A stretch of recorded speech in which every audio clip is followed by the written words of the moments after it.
Welcome everyone to our Backlash watch party. It is going to be top to bottom Backlash, an hour of pre-show, standard predictions, news updates as we go through it. But we are watching Backlash today, and I've got to say, compared to WrestleMania, this feels like a drag. I cannot pretend to be anywhere near as hyped up for this one as I was for WrestleMania. I can't pretend, to be honest, to be anywhere near as excited as I was for either night of WrestleMania. This show is built on one match, just the one match, that being John Cena versus Randy Orton. That's not just the big one, that's the only one.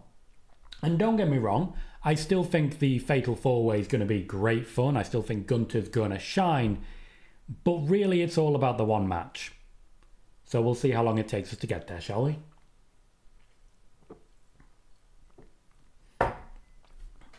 We have the pre-show on YouTube sort of in the background. I've got it on my screen over there, which is how we'll be watching for most of it. Been a little while, Sai, asking any Sasha news. Sasha news. Naturally, I'll take this opportunity to say about Sai, he created this overlay for us, a lovely Backlash overlay with snakes involved, which honestly, I love the graphics. I love the tendency. I love the character behind it. Right now, there is so much exciting news happening for Backlash that the pre-show is showing Backlash from last year. Last year.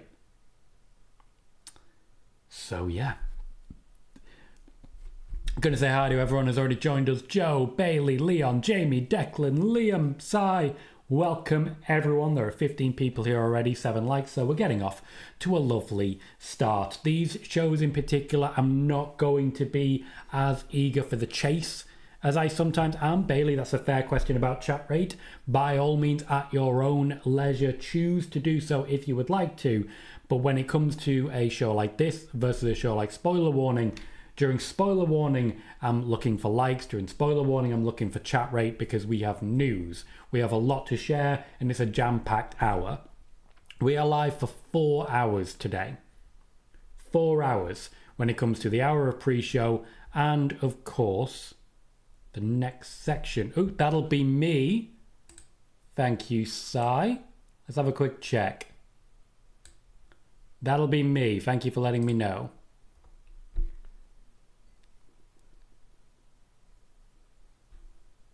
That's me not doing the graphics right. Oh, it does look like it's, yeah. It's imperfect. How's that? How's that? Thank you for letting me know. We get there eventually, thanks for the heads up. So yeah, we don't push as hard on these ones because it's just a little different. It's a little more relaxed, it's a little more casual. And yeah, I do put a bit of attention into things like TikTok, trying to find viral clips, like Steve Austin crashing, that went pretty well. Or in fact, Becky Lynch just posting her reaction to Seth Rollins. You know how many views that got from my TikTok? More than 700,000. Over WrestleMania weekend, on TikTok at least, I gained 2 million views. 2 million. That is not a small number. Not a small number at all. So I do focus on a few things at once. And it does mean more casual viewing for all of us, especially when you consider during the actual matches, things do slow down a little bit. The chat rate does go down because we're watching wrestling. It's also a little different in that I'm talking over things. This becomes a problem at times because I'm basically talking over commentary. I'm talking over the wrestling. So I'd imagine quite a lot of you decide to mute me. And you know what? I ain't upset about that. I'm really not. Whatever works for you guys. A watch party is a very different atmosphere than a spoiler warning. So whatever works for you, I appreciate it. Interesting. You're going for Imagine Dragons for this, are you? For John Cena, you're going Imagine Dragons. That's an opinion.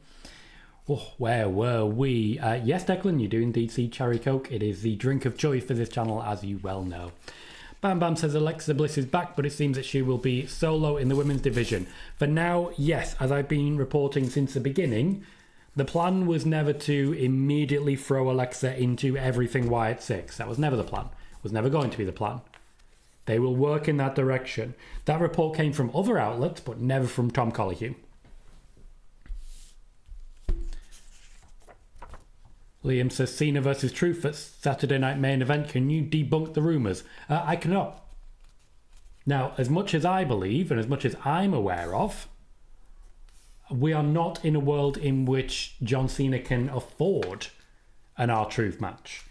Even though there is clearly something going on there, he's very tied up. He's only got so many appearances left, just over 20. And in that time, we're looking at matches like Punk. We're looking at matches like Roman. There is talk of Cena versus Joe Hendry.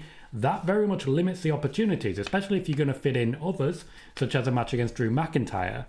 Personally, I think a match of R-Truth, while entertaining, would be a waste. Eric says we're starting with Dom Penta. I haven't seen that confirmed. Is that something they said during the pre-show that I've missed? Trying to do two things at once, it can happen sometimes. Declan asking about favourite crisp. Always salt and vinegar Walkers. Always has been, always will be. Although I do quite enjoy the discos because they just have so much powder on them. So much. You know me, guys. I like my powder. Interesting, Sai. Suggests maybe we see a Cena win because of an R-Truth heel turn. I think we're going to get a real dirty finish. Travis Scott, not there. The Rock, not there. So how is John Cena going to win if not for someone like R-Truth? I don't even necessarily think it's a heel turn. The man's living in a land of delusion, so he definitely thinks he's doing the right thing. I wouldn't hate it. Bam Bam says, you're liking the heel Cena because I saw that the IWC is starting to hate him so much. Bam Bam, by IWC, what's your thoughts on this? Are you suggesting Twitter? Because as a general rule, actual public opinion is the exact opposite of Twitter. Particularly since Musk took over, whatever a Twitter's opinion is, the opposite is public opinion. And that is not changing. Bailey suggests Seth Rollins interferes. I think it might be too early, far too early, for Seth Rollins to join The Rock as is eventually planned. Joe thinks John Cena retains. I agree. And Declan says R-Truth for the 58-time champion. That is quite a Guinness Book of World Records record. Sai says they're definitely telegraphing something with R-Truth. They owe him something after making him a joke for a decade. I don't disagree. But at the same time, while they are telegraphing something, I don't think it's a match. I just don't think it's a match. It means potentially we would be walking into a moment at which R-Truth stands next to The Rock. I don't see that world ever happening. Now, before I get too into the show, there is something I did want to suggest, and it's something that we haven't done for a very long time. In fact, I think there's maybe only one person in the chat right now who will remember this. It was something we used to do on the heady days of Twitch rather than YouTube. And I've been trying to think of what I've been doing recently is I've been putting up a goal for donations simply to remind people that that's an option available. It's been, shall we say, quite lucrative for the channel, and I'm very grateful for everyone who has supported in that time. What I've not done so far, while I've been suggesting quite, well, the smallest amount I could possibly give, what I've not been able to do so far is come up with any particular rewards. So I'm going to throw it back. And I'm going to throw it back far. In fact, if Ed's here right now, he's probably going to cry when I say this. I'm going to throw it back all the way. Welcome, Paul. Thank you very much for the chat rate boost.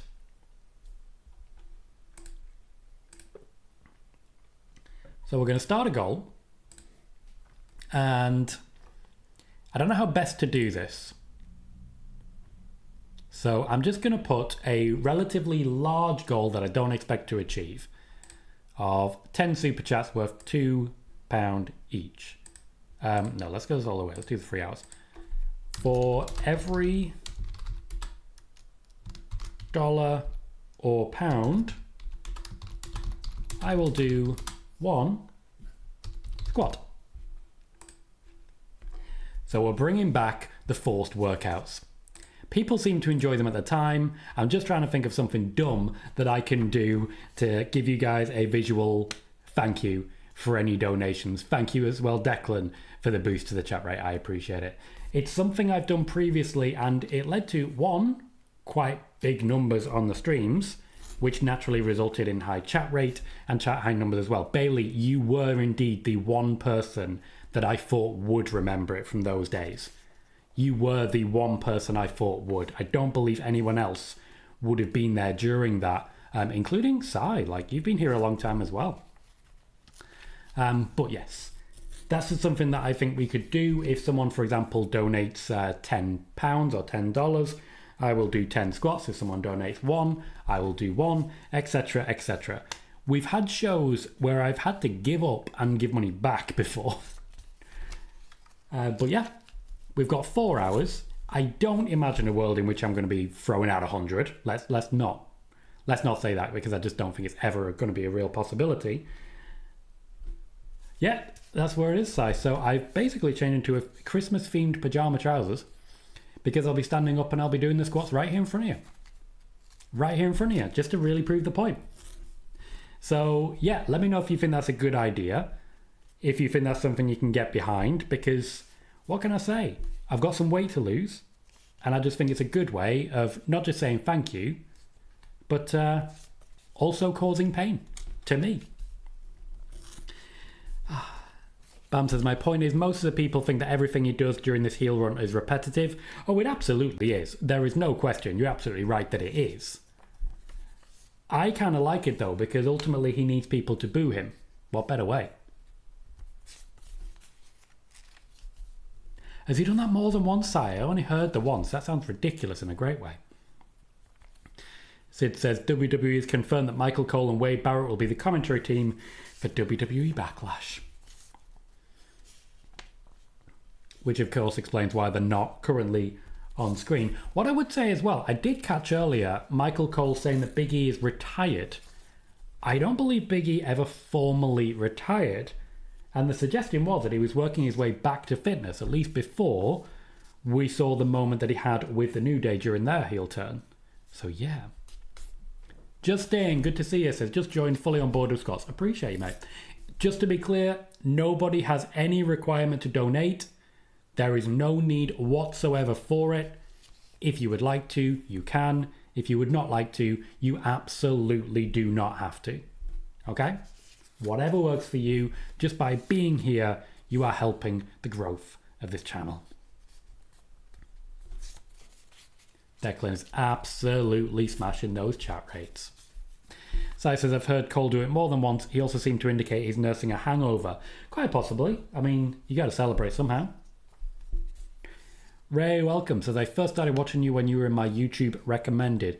Great point, Ray. I appreciate what you said there, because it gives me a lovely platform to ask that question to everyone else as well. Guys, how did you find me? I like to do a check-in every now and then, see how people found this show, because I'll give you an example. We are growing quite nicely at the moment. We're also the opposite at the moment, and there's a reason for that. We grew very strongly as a short channel for a brief period of time before I started to diversify towards TikTok. So essentially, long form became the focus here on YouTube, because the amount of short views I was getting was also killing the long form traffic. So my live shows, since I stopped doing shorts, the numbers have massively increased. On Monday, for example, we had 157 people watching at a peak, which is a lovely spot to be found again. Now, this is also working when it comes to our long-form videos. The spoiler show where we did the last-minute news for Backlash had a relatively low number of views compared, only I think about 520 so far. But it is the first video I've ever had to have a higher retention rate than 50%. Which means that, yes, a few less people watched it, but of those people who did watch it, they stuck around. They absolutely stuck around. Which in the future will guarantee I am ranking higher on search traffic. So, good news. With this in mind, I like to see how people found us, to see what areas maybe are beneficial to focus on. Cal says, great to see Alexa back yesterday. Hopefully it means we're on course to the Wyatt return. Sai says, think I found you via Torch, Nick and Tom. Nick and Tom's Intercontinental Adventure, I think, gave us 5 or 6 people that I know of who watch. And I've got to say, almost all of them are very chatty, very respectful, and just great people. So while we had about 3 years of PW Torch shows, what I've got to say is that over the course of 3 years, 5 people crossing over isn't the best thing in the world, and myself and Nick were never given much information as to how many people watched. It just became a point where it looked like nobody really was, and that's what it felt like anyway.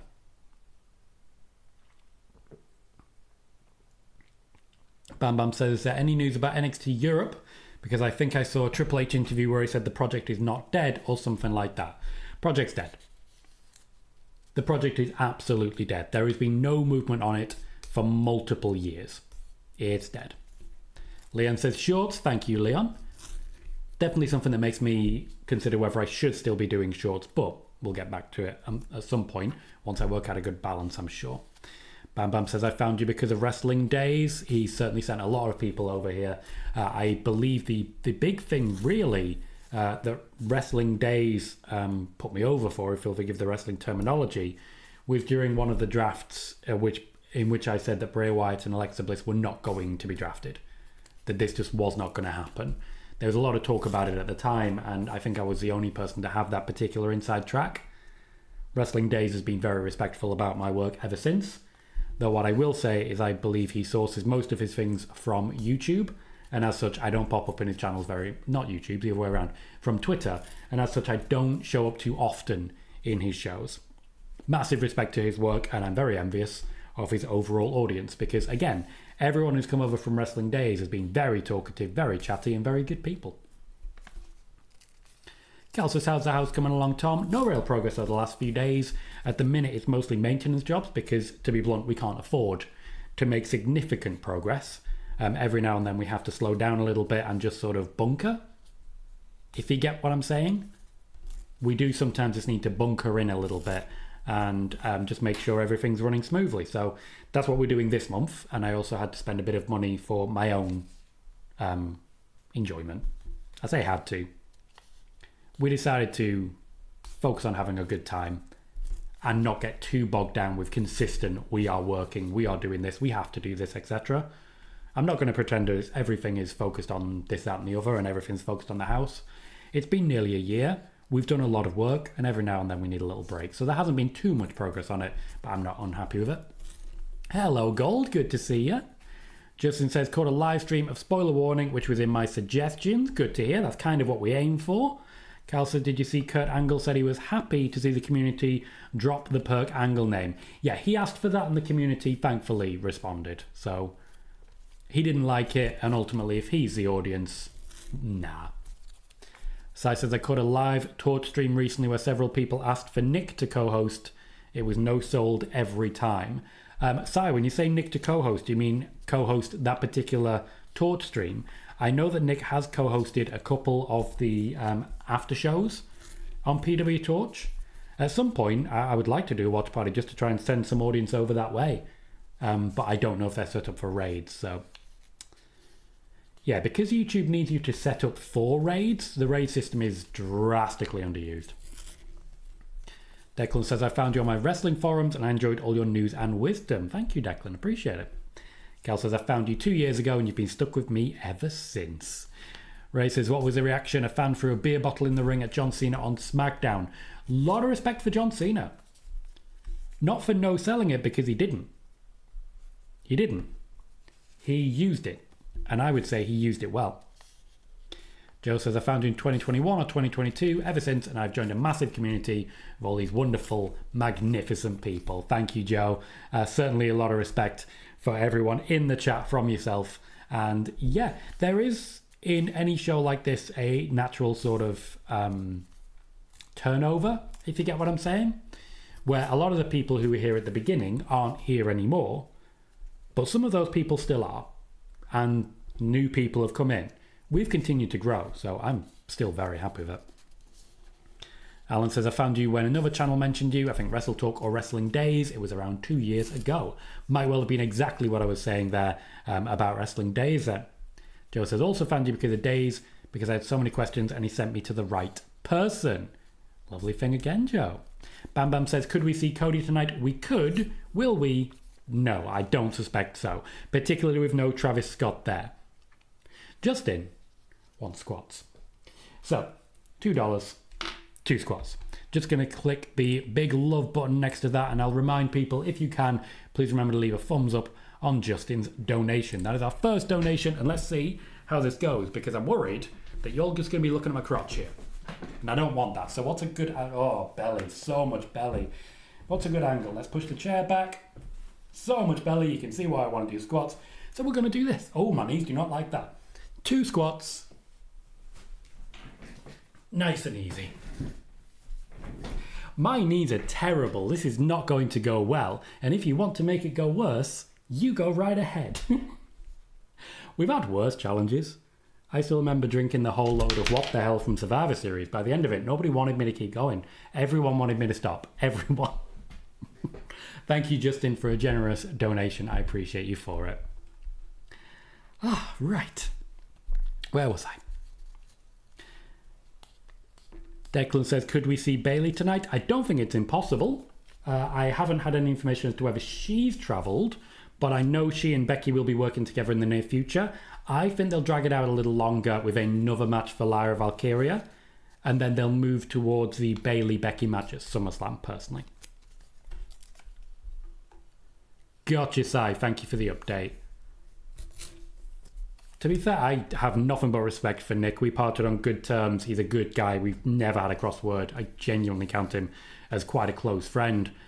So I do hope that he pops up all over PW Torch. They are lucky to have him. Cal says, a certain man from Blackpool told us Bray Wyatt was returning in 2023, even though everyone else was saying otherwise. And guess what, guys? Bray Wyatt returned. 50 subscribers in one day. That was a hell of a show. Eric says, I found you while you were talking about Liv during her first world title run, and there's still plenty of good news coming from Liv. Justin says, nice. Thank you. Just Marcel, if that's what happens, I will do that. If I get that level of donation, then you'll deserve to see me in some pretty horrendous knee-based pain. It might take me a couple of sessions, but I promise you, you'll get them. Okay? I might move the angle of the camera when I'm doing it. But Marcel, once again, there is no requirement to make such a large donation. No requirement whatsoever. If you choose to, that is entirely up to yourself, and I'd very much appreciate it. And yes, every single dollar or every single pound will be one squat. Every single one. Cal says, who has worse knees, Seth or Tom? Probably me. Seth spent a lot more time, getting surgery. I'm old and decrepit. I need these squats. I need these squats. Maggie says, my new health regime, I hate squats. Well, maybe Lauren will join us. I know for a while she would join in with the activity. Gold says, I don't know if Bayley is working us on social media, but I feel like she is done with WWE. Her contract is not up imminently as far as I'm aware. She is one that when the releases were happening, information was coming out about her contract. It wasn't anything substantial. It was just a case of she ain't going nowhere yet. Joe says, Tom, could you see Nick Aldis' announcement possibly to restart the match between Cena and Randy like what happened at the Elimination Chamber one time? No. When it comes to PLEs, it's well established. Adam Pearce and Nick Aldis do not have powers during the shows. Jesus Christ. That is a lot of chat rate. Thank you so much, guys, for keeping that power going. Robin Dave says, hey, Tom, how you doing, buddy? Doing well, thank you. Thank you very much for joining. Maggie says, Tom, I've been advised when squatting to stick my bum out and focus putting my weight on my heels. I'll have to keep that in mind. I'll have to keep that in mind. Roy, firstly, welcome. Secondly, he's asking, what do you think of entertainment YouTuber? What does that mean, Roy? I'm not entirely sure what you're saying. Cal says, how frustrated are the Wyatt 6 at the moment, Tom, from their Insta posts with songs on it resembling anger and frustration, to be honest. Several of them have not got the return that they were hoping for when they agreed to join a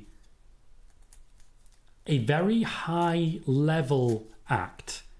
It was supposed to be huge. It has not played out that way.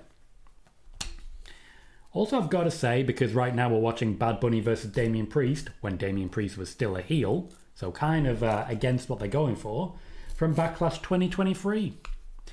The pre-show is so loaded with successful segments that we're basically just watching the show from years before. Not great. Yeah, no worries, Marcel. As I say, there's no requirement to do so. But I would. We'll see how tonight goes. I don't think that moment will come. I really don't. But I appreciate every donation that's made. Autumn says, hit the like button, guys, and watch for the pig. Welcome, Autumn. Cal says, I wonder how angry Bo is right now. Well, it depends who you believe. How many different places have told us the problem is because of Bo? The Bo is the problem. Like, he's injured, or this, that, and the other. Again, I've never been able to confirm it, but I've been told it non-stop, literally non-stop, that he's the problem. Cal says, gonna say it, Priest isn't a good face. Also, why is every episode of SmackDown the same every week other than Alexa returning? Wrestling right now, as a general rule, wrestling right now is simply not the most exciting thing in the world. It's not. There's always a lull between WrestleMania and SummerSlam, and as someone who essentially makes a living from that gap, from wrestling in general and its high points, Royal Rumble to WrestleMania, great time for this channel. Great time for this channel. WrestleMania to SummerSlam, bad time for this channel. Bad time for this channel. Robin Day says, my friend made a bet with his brother. His brother's going for John Cena. Randy Orton is going to be disappointed when Randy does not win. Randy Orton is not winning this. Maggie says, Tom, it actually works most of the time. My downstairs neighbour is an ex-fitness instructor. She shows me the proper ways to exercise without hurting myself. Maggie, I think I'm just getting old. I think I'm just old and out of shape. My form isn't necessarily bad, but this is why there's a beauty to the fact that it will likely be relatively small donations over the course of the show, and I'll have plenty of time, if there are in fact any more donations, to recover between sets. Cal says, we're never told what injury either. No, it's almost like they have no idea what they're talking about.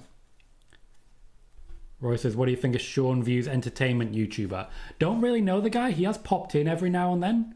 He's come into the chat and said hi once or twice, and I appreciate him for it, but I don't really know the guy. Sean says, hi Tom, welcome Sean. And Cal says, I think WWE since April 2024 has been on the decline in quality in my opinion. The best thing was the Wyatt's debut. Sean says, what do you think is going to come from the Alexa Charlotte segment on SmackDown? So I actually did want to talk about this, and I appreciate you asking that question, Sean. Charlotte Flair does not have a lot of friends left in the WWE.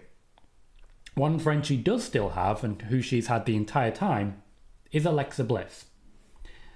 One enemy she's had the entire time is Nia Jax, a long-term friend of Alexa Bliss. So this is very interesting to see play out. I've mentioned during Friday's show, the same day that Charlotte returned and briefly had a tete-a-tete with Jade Cargill, that there is talk of a Jade Cargill versus Charlotte Flair feud.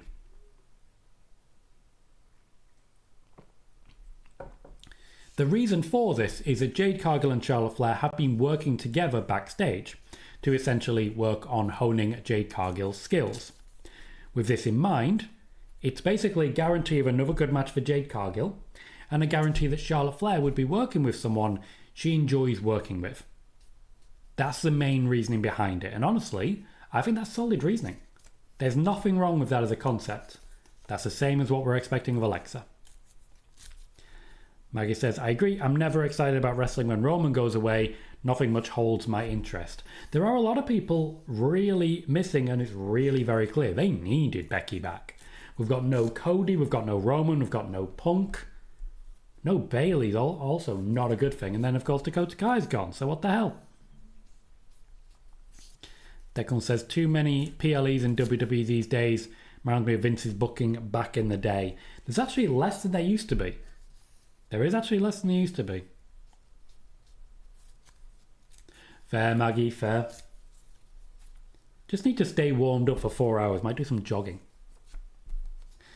Cal says, I think Alexa will get revenge on Charlotte for destroying the Lily doll a few years back. I think the most likely scenario is that they work together and we end up with a Charlotte Flair Alexa Bliss tag team going after the tag team championships.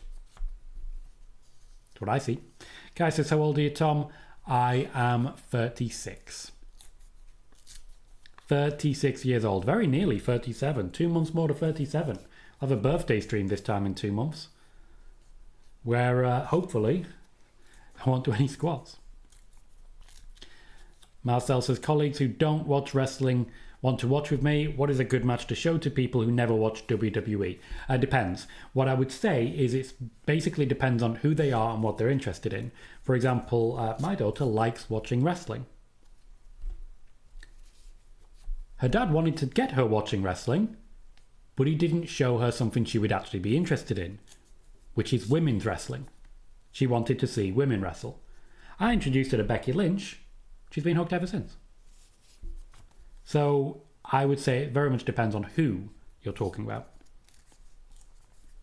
Sean says, do you think Alexa will turn heel? No. At the moment, Alexa's expanding her repertoire and wrestling as a face. She wrestles in a completely different style. She did a dragon leg screw, which was quite impressive. Some Hurricane Rana. She's showing off as a face. Why not let her? Robin Dave says, I bet Cody was disappointed that the fans booed him at WrestleMania. Absence makes the heart grow fonder, and that is why he's taking a break at the moment. Maggie likes Becky being back. Me too. Me too. And Cal says, I don't hate the PLE amount. I hate how bad the lack of hype is. It's killing the company. There's just not enough matches for me. They need 1 or 2 more. Triple H loves his half-hour segments and an hour for the main event, and it doesn't work. Nobody in WWE proper wants an hour-long main event. We saw too much of it with Roman. They've already knocked him down to 20-30 minutes, and honestly, it's the right call. Sometimes it's good to just take a step back and say no to art. Alan says, was it just me or did Jade look more muscly? She looks good. I felt sorry for Charlotte. She doesn't seem herself. She's not herself. There is a few concerns about her overall mental health, but she's back and she's working with people she actually cares about. Absolutely, Cal. Absolutely. Any opportunity to be a fan of Becky Lynch is an opportunity I want to follow up on. Declan says, I'm still seeing Becky winning the briefcase this year. She's basically the only woman that could be a great direction. I think there's a few good options. I think Chelsea Green would be very good. I think Stephanie Vaca would be very good. I think there's some decent options. Munchkin. I wouldn't go that far, Maggie. Kieran, how do to you too. Welcome. Cal says, also change the matches up. We've seen LA Knight in the US picture for a year now. Yeah, they don't know what else to do with him. So they've just smushed 2 WrestleMania matches together and called it not a rematch. That said, should still be very entertaining. And I think LA Knight was very impressive at WrestleMania. But I also think that's the first time I've been able to say LA Knight was very impressive in ring. Outside of that, he's sort of there.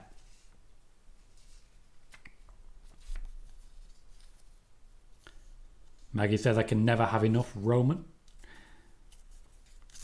And Cal says, it's like the Cena-Randy storyline. What is the reason for them facing? Where's the heat? And instead we've got Randy yelling at Cena to have kids. That was a really weird promo. A really weird promo. It's very clear to me that there isn't really a storyline. There just isn't. And for me, that's a crying shame. They could do so much more. Marcel suggests Roxanne Perez and Bron Breakker for Money in the Bank. Eric says Roxanne could be a favourite. Declan suggests LA Knight for the Intercontinental Championship. It's not an advancement. It's just very much staying in the same place. And for me, when it comes to LA Knight, I think unfortunately, there's nothing else he can really do in WWE. He's not going to be a world champion. He's just not. The only other option really now is to feed him to someone like Gunter or get him in the tag division, but who's he going to work with? Maybe that's what they're doing with Damian Priest. Cal says, I'll be honest, Cena's a terrible heel. It's been fumbled and we all know who's to blame. Yes, we do. Where is The Rock? Where is he? Once again, he's not there tonight. He and Travis Scott have not travelled to Backlash. We will see nothing from them. He checked out, and the WWE are fully aware that he checked out. Everyone in that locker room is aware that he has checked out. And worse, no one's missing him. No one's missing him. Maggie says, I agree about LA Knight. I like him, but in ring, he doesn't exactly set the ring on fire. He does not. Kieran suggests LA Knight would benefit from a draft. Earl, new name, welcome, says, I think Jeff Cobb is Seth's third man if he is on Backlash. I'm confused by this. Seth's not on Backlash. So I'm not sure why they would introduce a new member of a faction when the faction isn't there. Eric says, why can't LA Knight be a world champion? Just seems to be no interest in doing so. El Grande Britannico. Britannico? Britannico's the obvious one, surely. Just hear me out. Cena enters Money in the Bank. He wins to prevent anyone from cashing in on him as part of his plan to ruin wrestling. To be clear, I'm down with that. Absolutely down with that. I'd love it if he then just sort of gives it to R-Truth. It'd be funny. Roy says, let LA Knight work in TNA for a bit more Eli Drake. Why not? There's a few people they're looking at sending over to TNA. We've talked about AJ Styles extensively. LA Knight, I think, could be a very good shout. Cal says, Mr. Let's create a storyline around me and not get involved.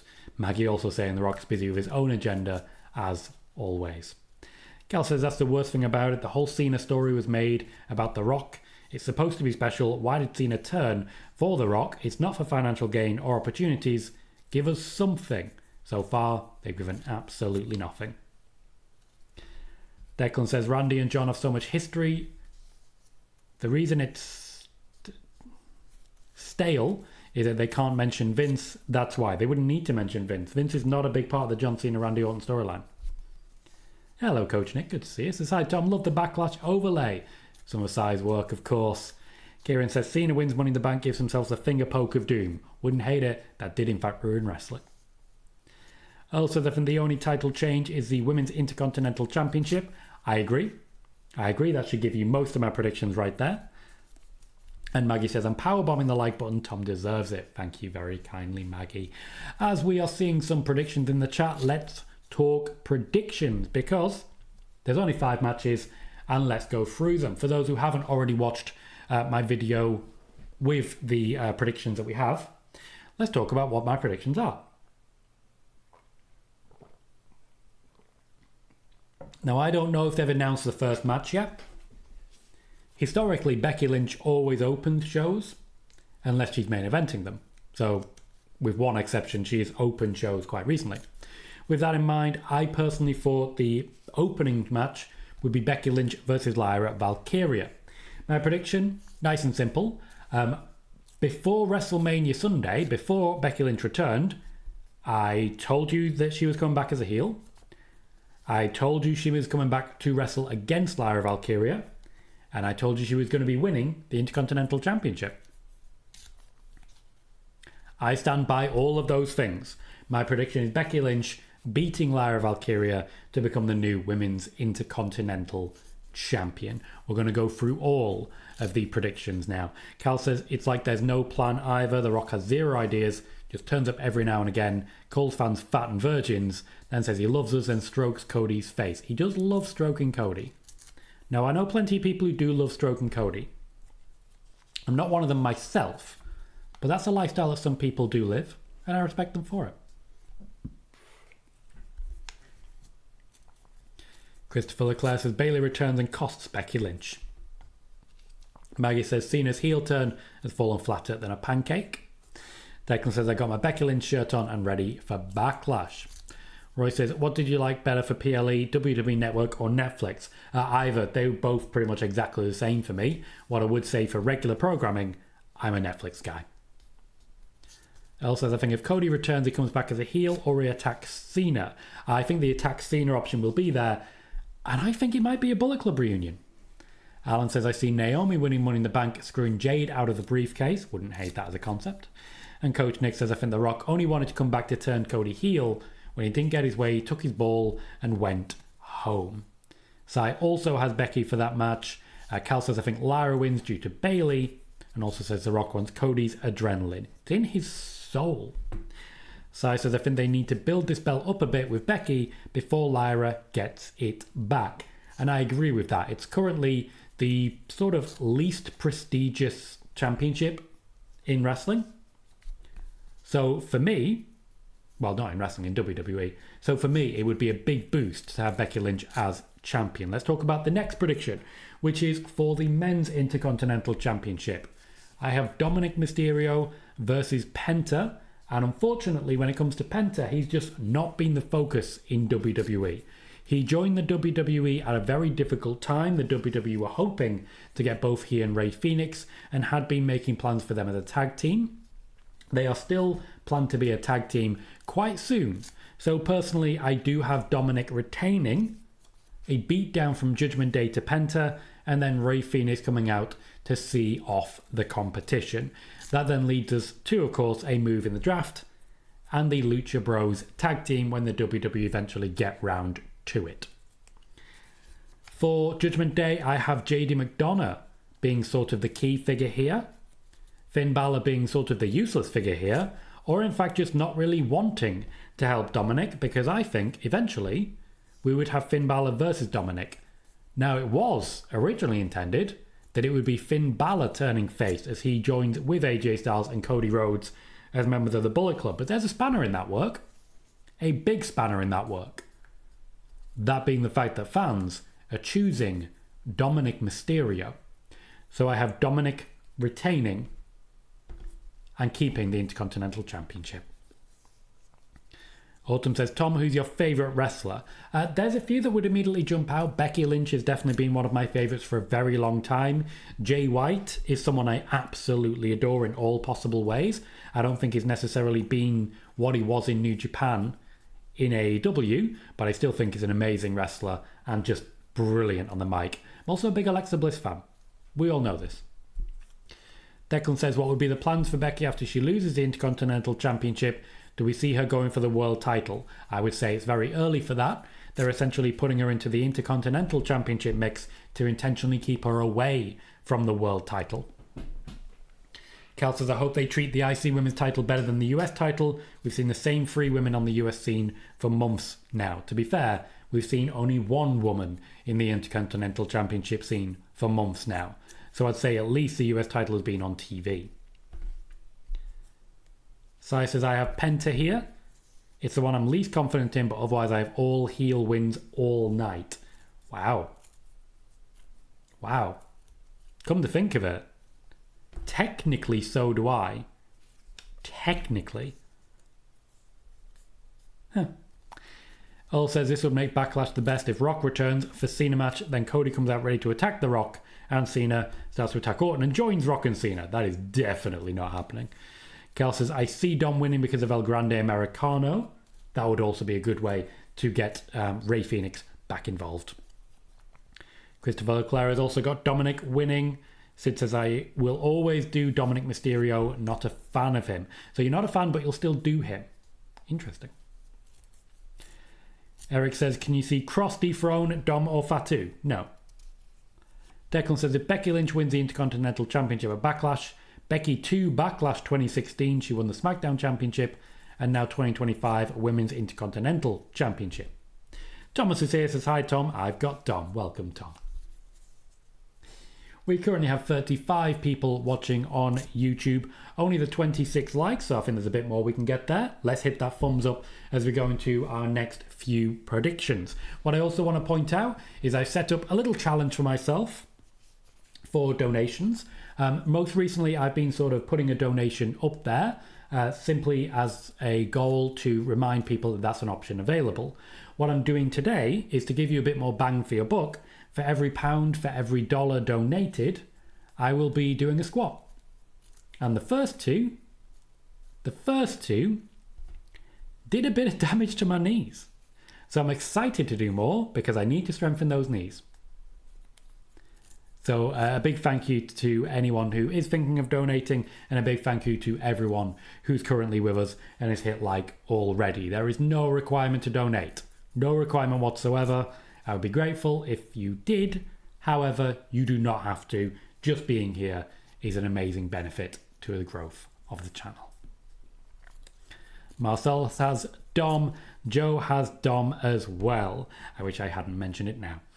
Earl says, what if Cena loses the belt, then wins Money in the Bank, then cashes in the last show he's in before he retires and retires with the belt?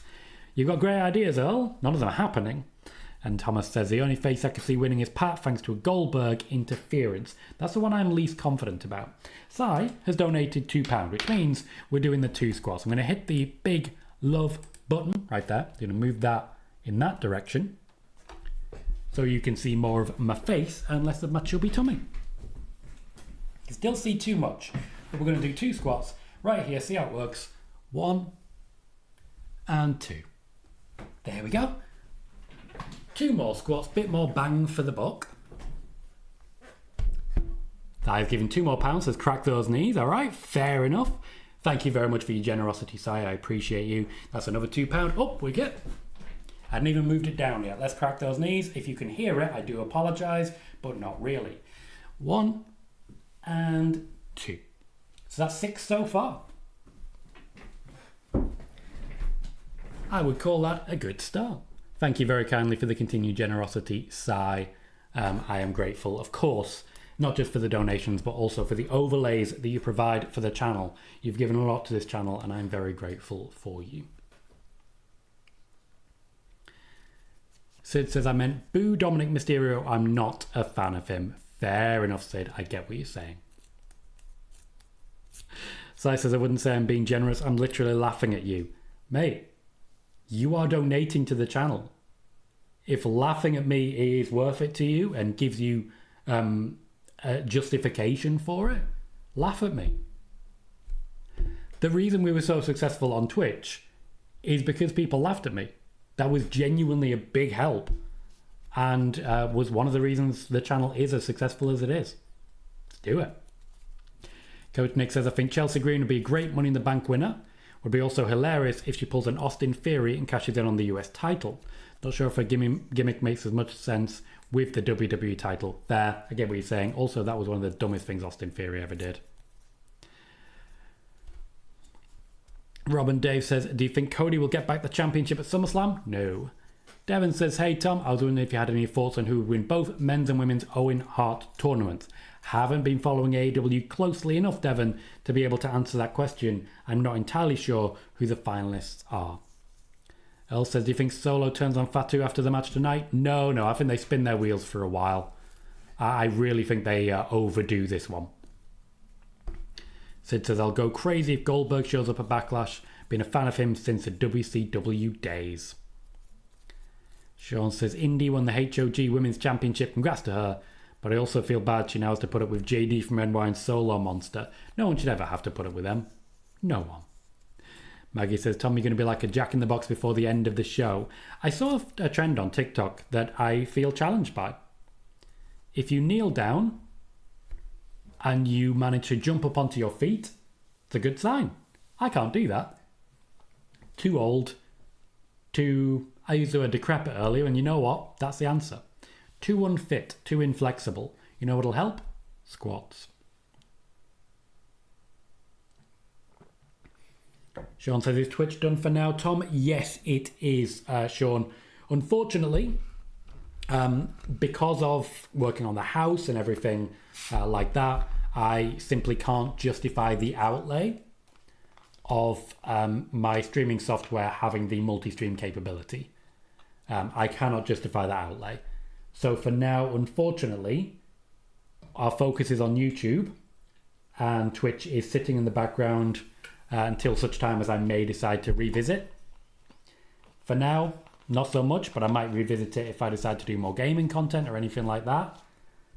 Spoiler warning is now pretty much YouTube and TikTok. Joe says, Tom, when could you see John Cena losing the belt? Also, I remember at the Elimination Chamber, Cena won the Chamber. Remember Vince restarting the match. Could that happen tonight? No, Vince McMahon is long gone. Sai says, these 2024 Backlash throwbacks aren't helpful. It was such a big show in comparison. Cal says, I know a lot of people love Theory, but I don't think WWE see what some people see. Yeah, I don't think there's a connection there. Robin Dave says, who do you see taking the title off of John Cena? Personally, I'm leaning towards Jacob Fatu. Sean says, Mercedes Money and Jamie Hayter in the final of the Women's Owen Hart Cup. Interesting. Now, Mercedes did come in the hope of elevating the women around her. That was the hope, that was the intention. Personally, from where I'm sitting, she's largely done that with the TBS Championship, but Jamie Hayter would certainly benefit more from this. Gotcha, Devon. Hangman has some pretty big moments coming up. Ospreay, I feel, needs a restart, so I'd go to Ospreay myself. Maggie says, I wouldn't even attempt that, Tom. If I did, my bones would may crumble to dust. Sean said Mercedes did lose one of her titles quite recently, yeah. We're starting the wind down of the Mercedes money run. She actually doesn't have that much longer left on her contract. Cal says, Jacob Fatu taking off Cena. I think it's nailed on to be Cody. I wouldn't go that far. I personally, at least, would not go that far. Third match. Nick, you giving me some instructions. What is going on there? And you know what? I'm embrace it because I can. I think. I might not. Thank you very much, Nick, for that generous donation. Another €2 this time, which I will certainly agree with as the two that we're looking for. Pick you up a little bit. And you want to pause at the bottom. I'm assuming you don't want to pause at my bottom, but pause at the bottom of the squat. So, 1, 2. And then I sit down over here to kind of prove the point that I'm not just sitting on my chair, that I'm actually doing the squats. It is just becoming evidentiary. Thank you very much for that donation. I appreciate you for it. Honestly, it was more painful when I did the 4. I think that recovery time definitely was good for me. Thank you very much for everyone who's made donations so far. Thank you kindly. Ooh. Cal says, after how well the TLC match did, could we see more hardcore style matches? They're essentially at the minute, pardon me, trying not to get any ladders out because Money in the Bank's not far away. They don't want to step on those toes. And there is a concern that matches like that TLC would overshadow a Money in the Bank match. Ray says, I'm loving Timeless Toni Storm promos. She is so funny. I have very much enjoyed her work. Considering what she was doing before she left WWE, she has been reborn. And she's one of the best things about AEW. I do think, and I've said this a few times, AEW genuinely puts on a great show. They genuinely do. And it's a show I very much enjoyed watching at times, and at other times, I just don't have time for it. They do put on a great show. There is a few things not to love, and there are a few things to love, same as there is in WWE. They have been the best alternative and the closest competition WWE have had since WCW, and that is nothing to be sniffed at. They're not really competition right now, but I do think we should be supporting more competition, and TNA isn't going to be it because they're already working with WWE. Maggie says, Tom, you'll be more flexible than my bank card soon. I'm scared by that analogy, I tell you. Cal says, I think that's what we're missing as well. Why are massive feuds just having normal matches? Could well be. I think the Punk McIntyre feud was the last one to genuinely escalate well. But I do think we'll get more from Becky Lynch and Lyra Valkyria to come. The thing is, for me, we're spinning our wheels at the minute. There are too many people on break, there's not enough star power, and Triple H does like that rotation. It's a big opportunity for Lyra Valkyria. It's a huge opportunity for Lyra Valkyria. It's also a big moment for Penta, relatively new to the company. So they are getting big opportunities, and so they should. But it does mean, lacking a 6th or 7th match, we just feel like something's missing. It would feel very different if, for example, we had Charlotte Flair versus Jade Cargill on the card as well. That would make a big difference. If we had Alexa Bliss versus Chelsea Green. Just a bit more star power, you know? That's all I'm really crying out for. Cal says, I think 2006 to 2013 TNA was actually better than WWE for a lot of that time. And that's fair, Cal. That's fair. There's definitely been times when WWE programming, despite being the most successful, has been much weaker than its competition. Bailey says the lack of star power is especially noticeable on SmackDown. Difficult. I would say there are areas where it is and areas where it isn't. The women's division on SmackDown is doing very well.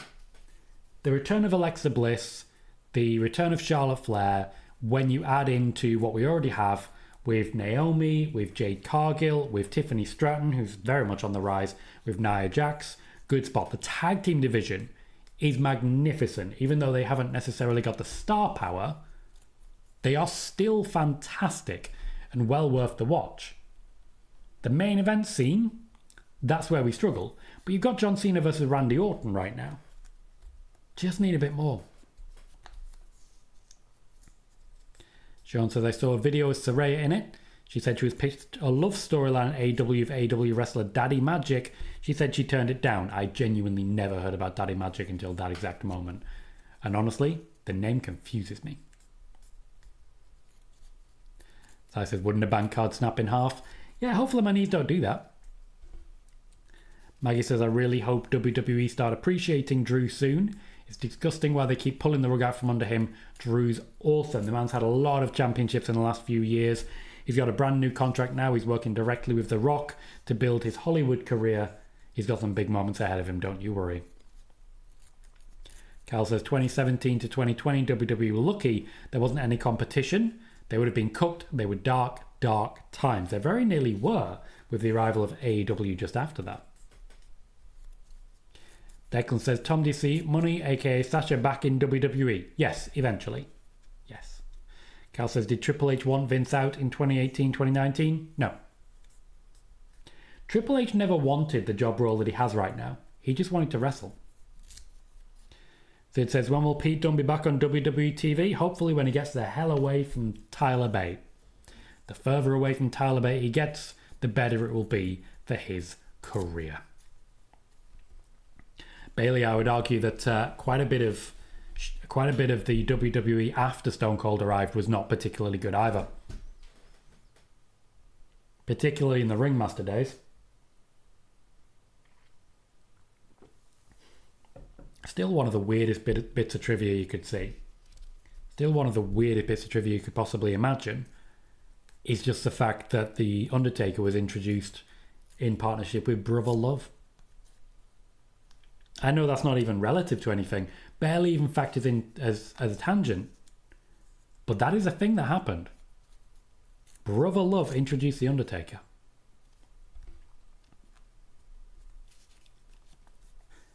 Maggie has compared The Rock to a really bad magic trick. Pershard Owens, whoever that may be, not a name I'm familiar with, to perform the Star Spangled Banner. Can I just say, doing it a cappella is the right move. We need to start doing that in the UK. Nobody knows when to start singing our national anthem. Drew Bailey, his original name was Kane the Undertaker, though Kane was spelt differently. Sid says, WWE need the best wrestler in the world back, Shane McMahon. Do you remember the time when they just done the 2016 brand split? And we had Raw PPPP. We had Raw PP.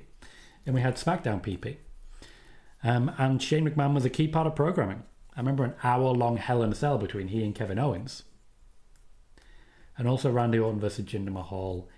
They weren't great times. Cal says, is it outrageous that I think Kurt Angle is the best of all time? No, not even slightly.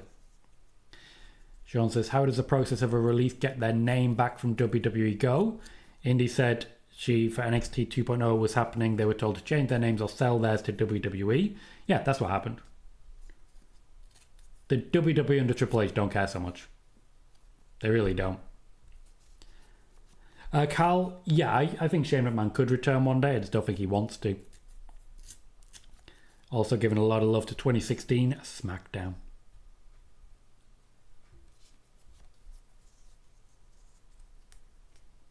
I've got to say, good performance. Did I hear a boo there? Like, please let me know if I'm wrong. I swear I just heard a boo from the crowd, which I'd be very surprised by. Right at the end there. Maybe it was just a different way of... I don't know. Like, Homer the Great and all that, right now is really not. But, you know, to each their own. Right, let's find Backlash. Fight My Own Family's on Netflix now. Do I have to search for this? I'm going to have to search for it, aren't I? Like, you should know. Backlash, live now. I had to search for it. You should know. Oh, we're already live. Lovely.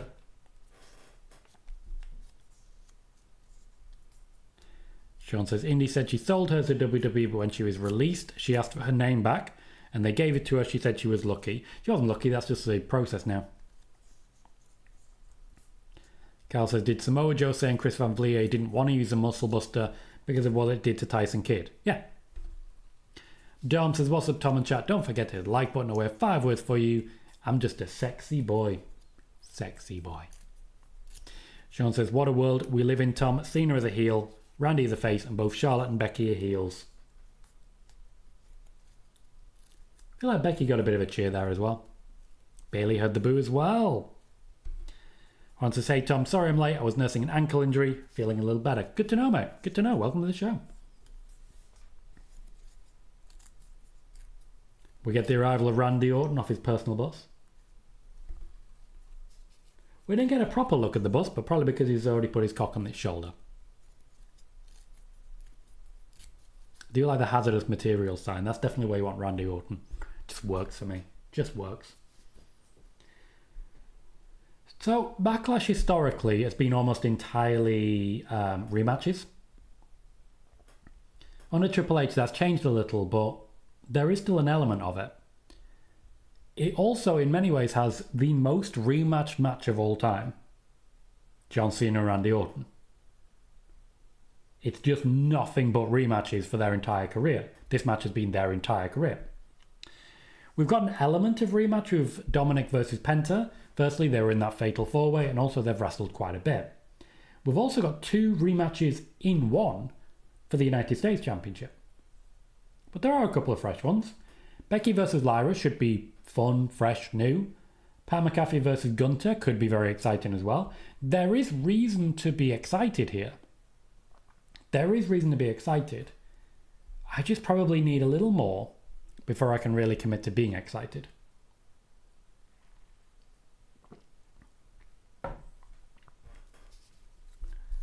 Not really a global time to be using war songs, tell you that. Maggie says, poor Samoa Joe. I think what happened with Tyson haunts him. It does. It absolutely does. Eric says, is it true that Triple H doesn't give a soon-to-be-released talent a heads up? Depends on the talent. Basically comes down to if you like them or not. Cal says, on Chris Van Vliet, Joe was asked about his release from WWE both times, and he said it won't be the last. No, because he's wanted back and he wants to come back. WWE would do anything to get Samoa Joe back. Anything. Dom says, I love how John Cena saw Randy and said, oh, the man knows how to sell, what can I say? Juan says, Mercedes Money lost one of her titles last night. After the match, her and Mina Shirakawa stormed off. Does this lead to an AEW match too? Quite possibly. I mean, why not? She needs some new opponents in AEW. Cal says, question, the new bloodline, do you see that with Jacob or Solo? I think Solo might have to face consequences. Nowadays, they're calling it the family. No, Eric, I don't watch LFG. Parent, full-time job. Don't really have a chance. Tom says, I don't know if you ask, but who do you all think will have match of the night? While you guys are discussing that, I'm going to finish off my predictions. Ooh, we are opening with the fatal 4-way for the United States Championship. I didn't manage to cover that one, so let's cover that one now. We have LA Knight coming out first to try and pop the crowd. Lukewarm reception. We have Drew McIntyre, we have Damian Priest, and of course, we have Jacob Fatu. This should be fun. I think this one will be our match of the night. And I think possibly this match is going to end with a huge pop for Jacob Fatu, because I definitely have Jacob Fatu winning this one. It may well be he wins it clean. It may well be he wins it because Solo Sikoa. But I'm very confident that this will be a win for Jacob Fatu. I'm worried about LA Knight. Bailey says, does William Regal appear on TV again, or is he effectively retired from broadcasts? He's just too busy to be on TV, really. The man's got a lot of jobs. Also, he largely works from home now. Cal says, first match the Fatal 4-Way, shocked. Leon says, Jacob Fatu for sure winning this by pinning LA Knight.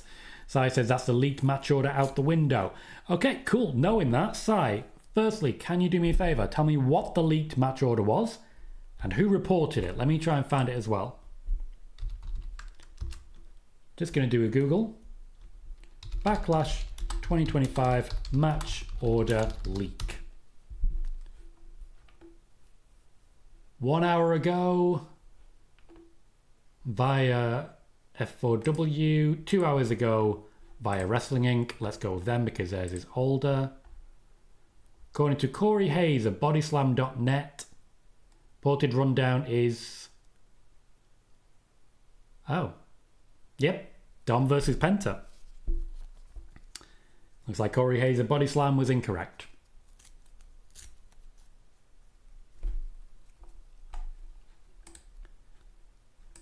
Funny that. Did anyone else report that? We'll find out, I'm sure.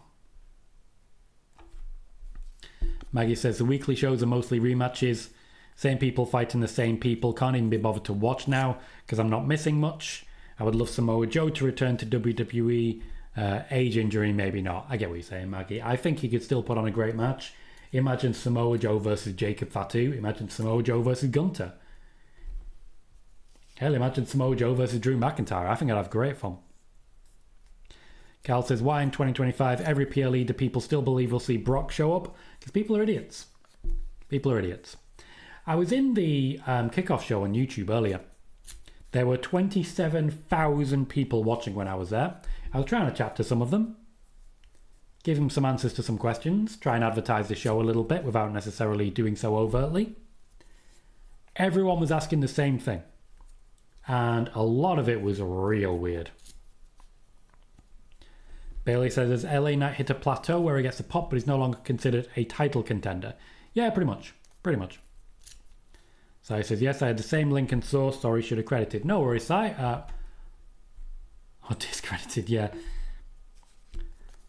I don't believe Corey Hayes is one of those who has been on the attack recently. Certainly not that I've seen.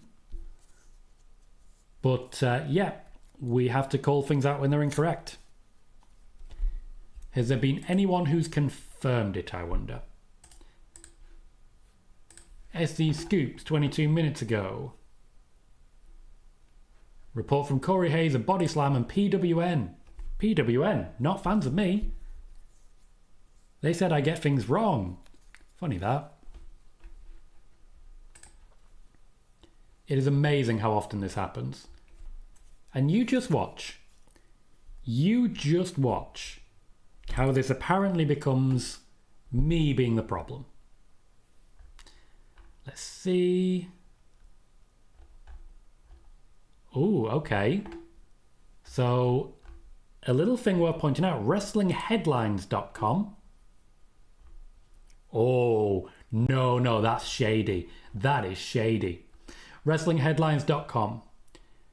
WWE returns to the Gateway to the West this evening for the latest premium live event. Scheduled to kick off at 5/4 Central with the countdown pre-show. Tonight's premium live event will begin at 7/6 Central on Peacock and Netflix for international viewers. Ahead of tonight's highly anticipated WWE Premium Live event, we have learned the official match order for the show. So they've just taken credit for this, shared the incorrect report, and then below a whole load of stuff, they've given credit to PWN and Corey Hayes. Below the actual report. So they've said, we found out, we are sharing this news, and then way down, they've printed their source so that if it's wrong, which it has been proven so, they can blame someone else. That is shady as hell. You gotta keep an eye out for tactics like that. Real dodgy. Real untrustworthy.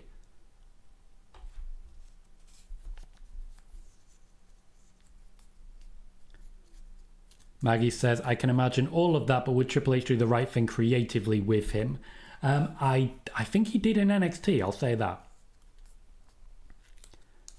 Cal says, as regards Brock, I find it mad people still want him back. I don't think they actually do. I think they're just obsessed. Coach Nick says, need to have the US title match first so they can have a run in early. Then when another one happens later, we have hopefully forgotten. Quite possibly. Sai says, to be fair, there's a spoiler flying around that I assume may affect this match and maybe the match order. I don't know what you're referring to be honest, Sai. What can I say? I don't look for spoilers. Maggie says, we know the truth, Tom. Cal says, I love how when these journalists get things wrong all the time, but you get them right, and they say you get them wrong. Yeah, it's recency bias. Pure recency bias. What people need to be doing is their own research. And I do find that whenever someone goes on the attack against me, they're showing how bad they are at their job.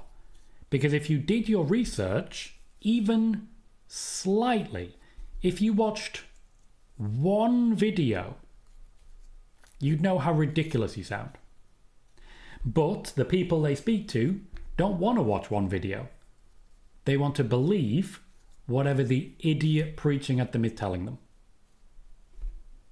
They just want to feel like they're smarter than everyone else. That's all it is. Juan says, hey Tom, did you see what good old Jonathan Coachman, the clickbait master, said that Bayley has no more value? He also said she wouldn't have value if she were in AEW too. Yeah, the man's real dumb. Just real dumb. Nick says, Priest's entrance seems to be getting cooler each time. I like that purple pulse thing with the pyro. Maggie's laughing at the dodgy. Nick also says, as regards Priest, his ring gear is getting less cool. He has a unique style. Ron says, last night I got blocked by SRS because I said you reported on Joe Hendry being a lock for WWE 2 months ago. Yeah, he really doesn't like it when people tell him the truth. Weird. Maggie doesn't miss Brock at all. I respect it, Si. I respect it. We'll see, Coach Nick. We'll find out. We are on for our fatal four-way, and honestly, I'm quite excited about this. Cal says, the things happening since January is reported on Spoiler Warning in 2024, and in some cases, e.g. Drew, Becky, Seth contract situations, were reported in March, April 2024. Also says, Vince Russo has said Triple H has done a dreadful job building up Black and Rusev. They've literally been back in total on TV for less than an hour each. Weird. Can I also say this match in this Backlash mat is sponsored by Morgan & Morgan. So I'm guessing that's Liv Morgan and some relation of hers. Good morning, Jordan. Good to see you. Welcome. Yeah, 2 weeks, Cal. Talk about burying the lead. The Fatal 4-Way is already broken down into 2 singles matches. And it's the same 2 singles matches we got at WrestleMania.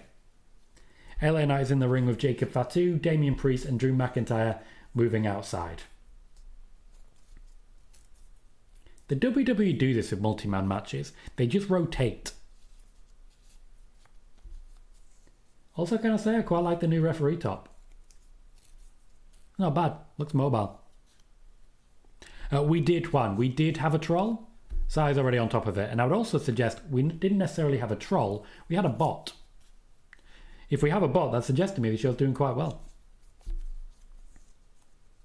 Kel says, I find it ironic when Vince Russo literally destroyed WWE and TNA. Yep. He still thinks he was right all along.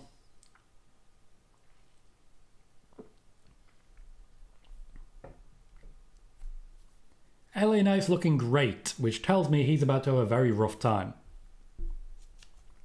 It's like when people do really well in a Hell in a Cell or an Elimination Chamber match. You're getting eliminated now. It's not an elimination match, but he's going to get hurt. Cal says, do you see Dixie Carter ever going back to TNA not to work but to visit a show, or is she banished? She's not necessarily banished. She is part of the show's history. And while she's not popular, I certainly wouldn't say they're going to get rid completely. Like he says, Russo, one word, delusional. One of the many reasons I got out of Sportskeeda when I did was I knew what was coming. They were always going to bring in Vince Russo, and to be honest, I wasn't there for it. Never was. That's why it's funny seeing, I think we had a troll last week who was like, hey, you got fired from Sportskeeda. Nope, left. Very openly and publicly left. There was no firing. Never happened.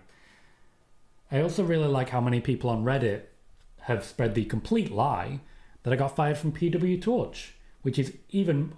That's a lovely suplex.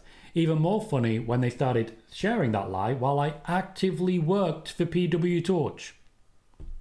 Funny old world.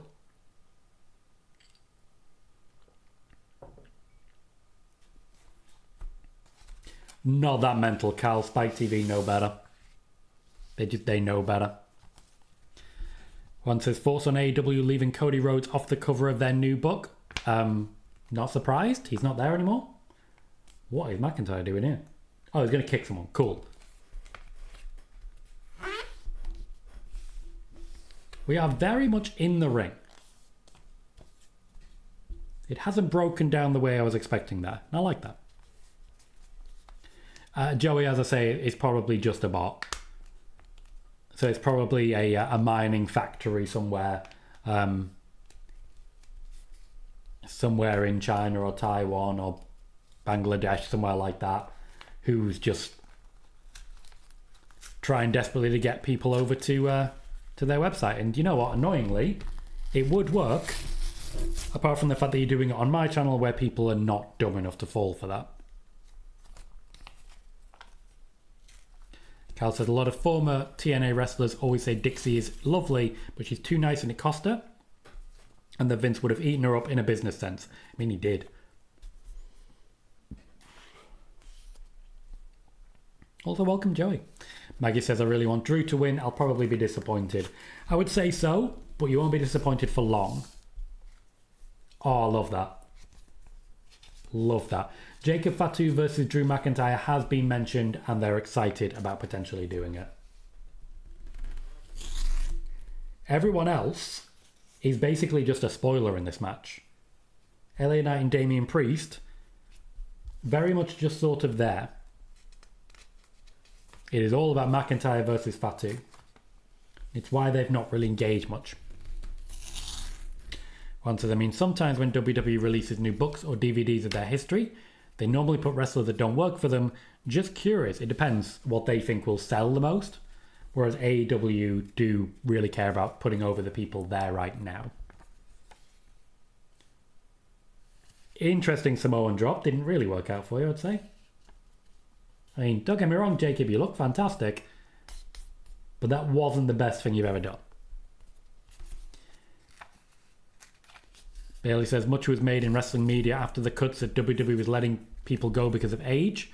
Yet 3 of the 4 men in this match will be 40 or older this year. Yeah, they will. There's only really one man here that the WWE considers the future. And it's why I'm kind of worried about LA Knight and worried about Damian Priest.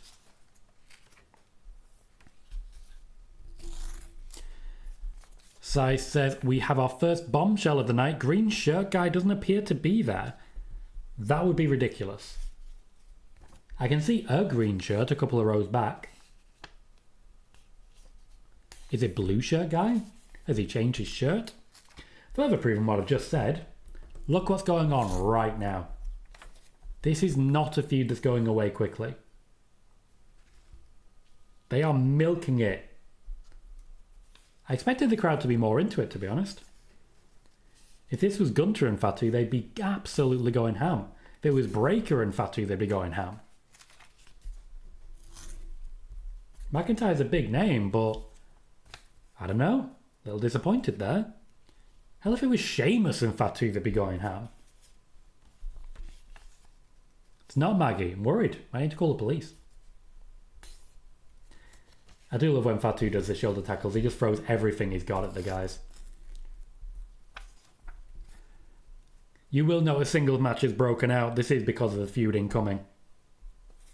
WWE now just giving you a little tease. Little tease of what you could be getting.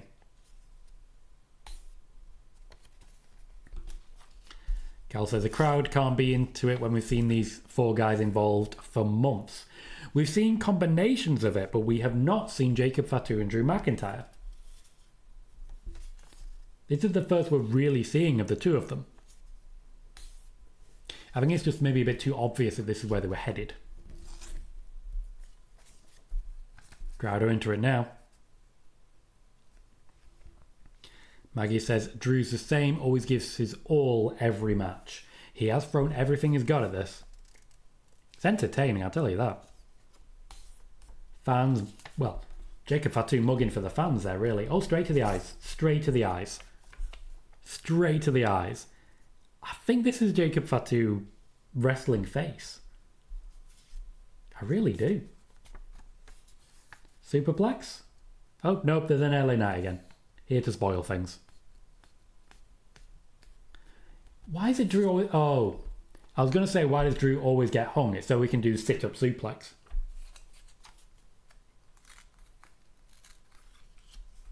Taking a beating at the moment. So logically, LA Knight's going to try and do something. Jacob Fatu's going to reverse it. And then Drew's going to do the sit-up. Once Jacob Fatu gives him the word.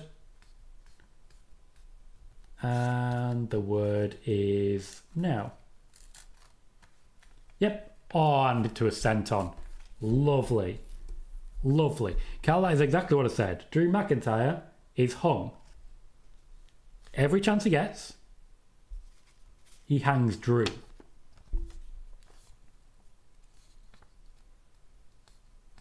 Jacob Fatu just showing off now.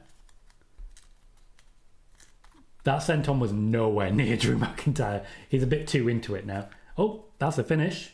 Won't actually be the finish, but it's a finish. Finisher spam. Claymore. That's a cover. Nicely done. I like that. That was good. McIntyre able to break up the pin.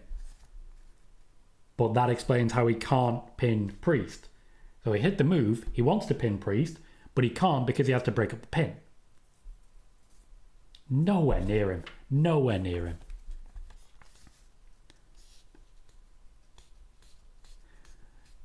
The show's just started, Control. The main event will be the end of it.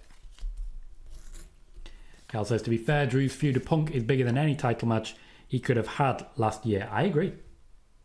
And sometimes you reach a certain level where that's what you need. But to be fair, once again, CM Punk's not exactly young. We need to start building a future in WWE, and it's on the backs of people like Rhea Ripley, like Jacob Fatu, like Roxanne Perez. Drew says, Fatu got the yeahs and Drew got the boos in the yeah-boo exchange. Eric says, I never knew Jacob was arrested. It's usually worth doing some research on this. It's interesting stuff seeing how his life changed because of it. Lovely sell from Jacob Fatu. The man can sell like nobody's business. Maggie says, for such a big guy, Drew's very fast and athletic.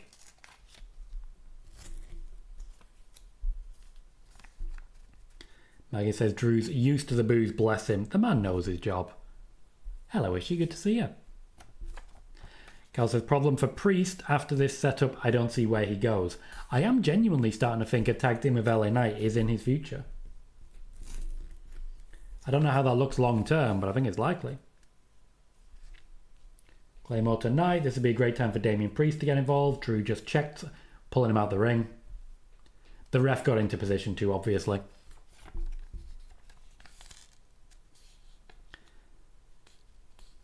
Maggie says, Eric, he's been in jail too, but to be fair, the guy's turned his whole life around and I'm happy for him. Cal says, I saw someone say why they're dealing with old wrestlers like Alexa. She's only 7-8 years older than Tiffy. Yeah, she's younger than me. Right, okay, so I think at this point, Drew McIntyre and Damian Priest just get too involved with each other, leaving us in a one-on-one match, and Fatu already has LA Knight's number. Drew McIntyre always let his emotions get the better out of him. He's got so many emotions. Cal says, Drew should stop feuding, be the nicest man in the world, he might win every belt. Gunter, I've told you, the show has just started. The main event will be the end of the show.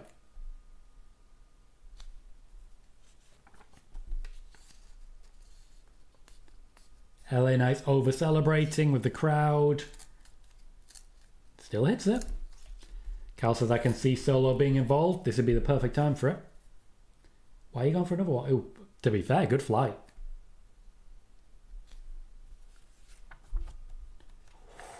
That was a late kick. Maggie says, Thomas, Scots don't like to lose. Fair. Drew and Damian Priest have in fact just started leaving the arena. I dare say they're going to have another match soon. She's asking what I ate today. To be honest, I went out for breakfast with my youngest. And then I came back and had a barbecue chicken wrap. Why not? Why not, guys? Bailey says, did you see the Charlotte Flair segment last night? Seemed awkward. Yeah, they sent her out there to sort of address her vanishing act. But it wasn't about her. It was about who she'd be working with in future. Jade Cargill, Alexa Bliss. They didn't give her anything to really work with. Coach Nick says, spot time for Drew and Priest. Yep, you can see the table. I think McIntyre might be going through it. Priest going for the eyes. McIntyre did it earlier. This is going to be the two of them eliminating themselves. I'd imagine this is going to be the choke slam. I think he's going to hit it. He does. Drew McIntyre doesn't really have a move to put people through tables. Holding his head. I want to check on him. I need a replay of that one. Nah, he's fine. Cal says, did they initially bring Charlotte back to be a face or a heel? They brought her back with the intention of being a face and then eventually turning her heel at WrestleMania against Tiffany, so it would be a double turn. Fans made it clear she was a heel from the beginning. Nah, he's fine. McIntyre did everything right there, tucked in just right. Held onto his head.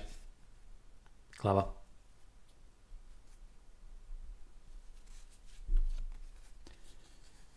Carl says, do you think Shinsuke is done in the WWE now? Yep. We've had a spoiler warning where we went through all of the releases and a couple of the contracts that are running down. We talked about Shinsuke there. So he says, Priest got the worst of that. He did. He was not in the easiest position because of the sit-out. You're basically landing arse first, and you need to land flat. You really do. Nick says, I guess now Fatu is safe to pin Knight. Yeah, pretty much. Pretty much. Maggie says, I have to change my hearing aid battery in the middle of a stream. Never fails. Well, we're only an hour and a half in. There's still plenty of show to go. You might need to get that fixed up. Oh, we're going on tables, are we? This is going to be a bad decision. LA Knight is about to do the wrong thing.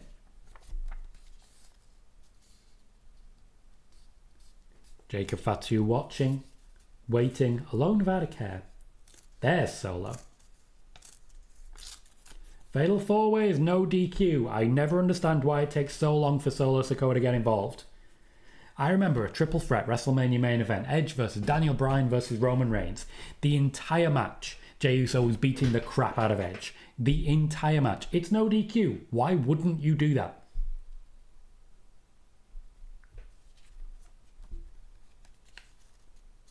It is indeed a new member of the family.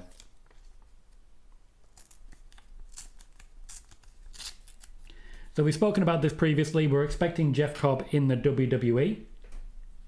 We weren't sure yet whether it was going to be NXT or not, but there was talk of him joining the family. Looks like he's joining Solo's family.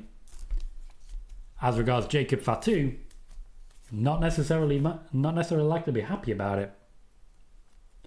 Solo Sikoa is regaining some control. This works for me. I like Jeff Cobb. Although he's finished a tour of the islands, I often rename Tony Adams because it's funny. Oh, Jacob Fatu is not happy. Doesn't matter, mate. Doesn't matter. You got to get on with it. You want your championship? Go get it. Solo's handed it to you. Go get it. Okay. This face turn's got some legs to it.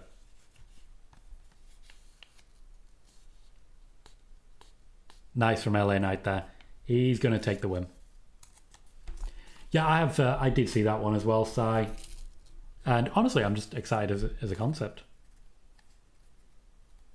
That'll be the win. He's moved on to hard cam side. Another way you can usually see if someone's actually going to finish the match is if they move on to the hard cam side. Jeff Cobb is damn good backup for Solo. It also adds a very different dynamic because Fatu was in control, and while he's still a champion, he's not in control anymore. Solo Sikoa has regained his position at the head of the family, but not the head of the table. Cal says, I think we'll never see Braun Strowman again. Unfortunately, I think injuries wrecked his second run. Cal with an oh my god. Leon says, Jeff Cobb. Bailey says, WWE is better about letting talent bring in names if they are well known outside it. Yep. This, as we know, we've reported on it for a while now. It's been planned for a while. Jeff Cobb was of interest to the WWE. He's an absolute powerhouse. He fits the family very nicely, physically as well.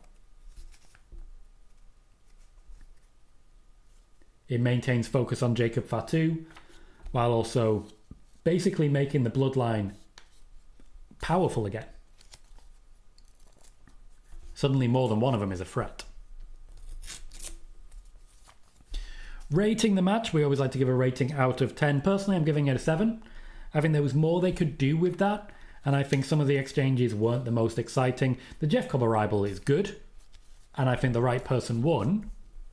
I also think Priest and McIntyre had a very good moment at the end there, but in general, while the match was a decent tempo, I feel there was a lot missing in order to say it was fantastic.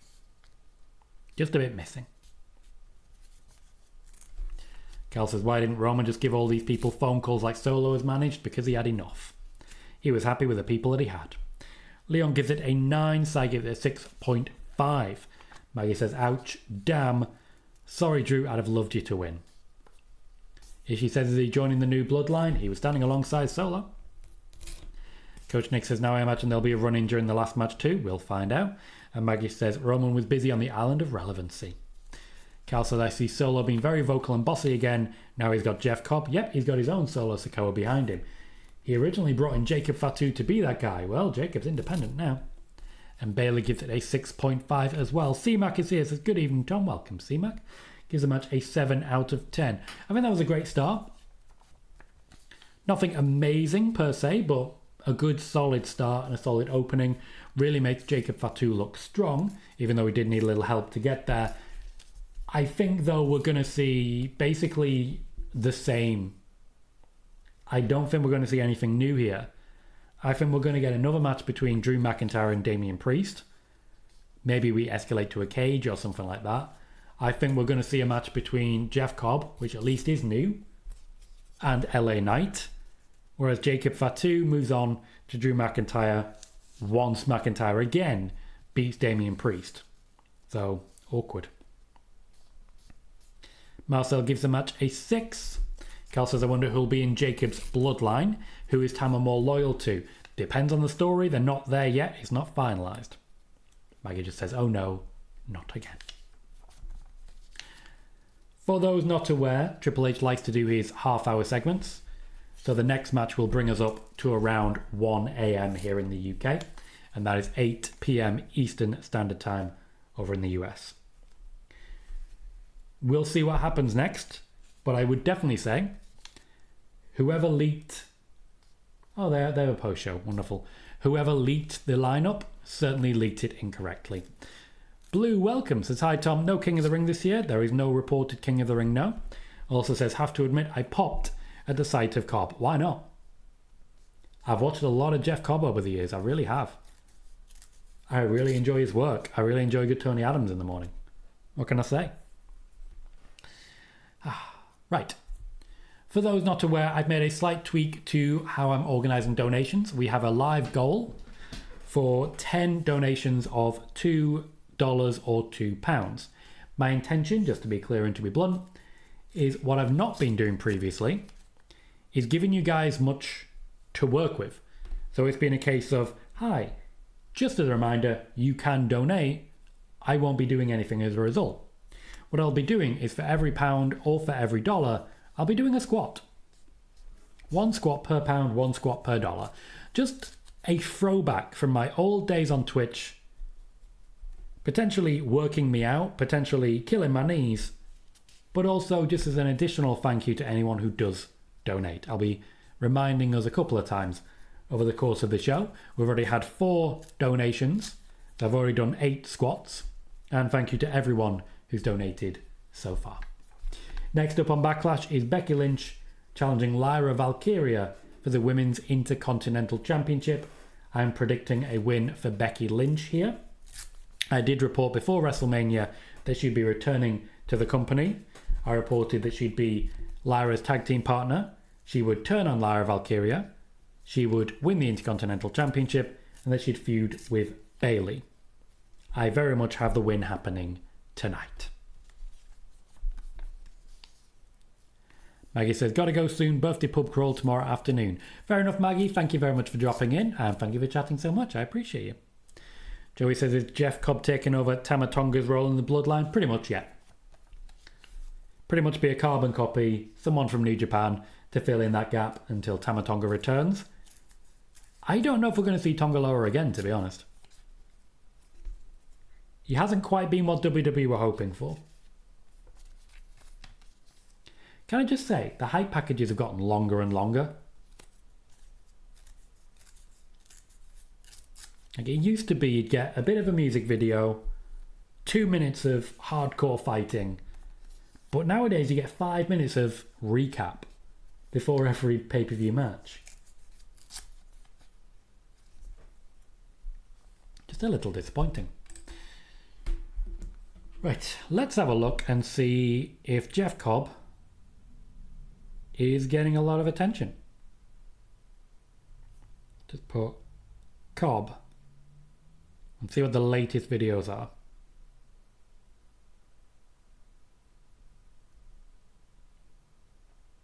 Nope, nothing there.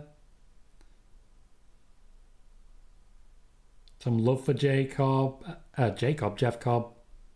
Nothing major. No big focus just yet. Can I also say I don't think Jeff Cobb was necessarily needed. Well, yes, he debuted and that was nice and all. Solo Sikoa kind of had it covered.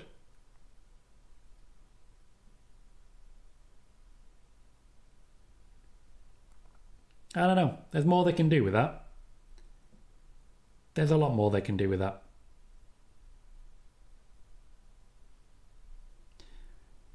I'm just going to post a clip. Jeff Cobb debuts at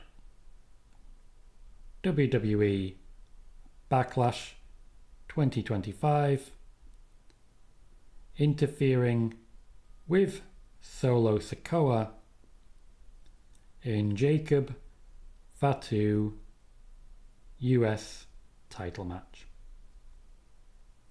You know me, guys, I like to keep it nice and simple. Those are a lot of cheers for Becky. A lot of cheers for Becky. WWE Backlash 2025. Nope, that's 2035. That ain't right. 20,000. Lovely. Okay, let's try this again. Highlights. Jacob Fatu retains United States Championship.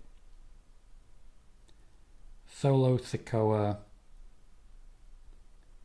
and Jeff Cobb debut interferes. Okay, nice and simple. Let's see if that gets traction. And see how it goes. I'm interested to see what response Lyra Valkyria gets.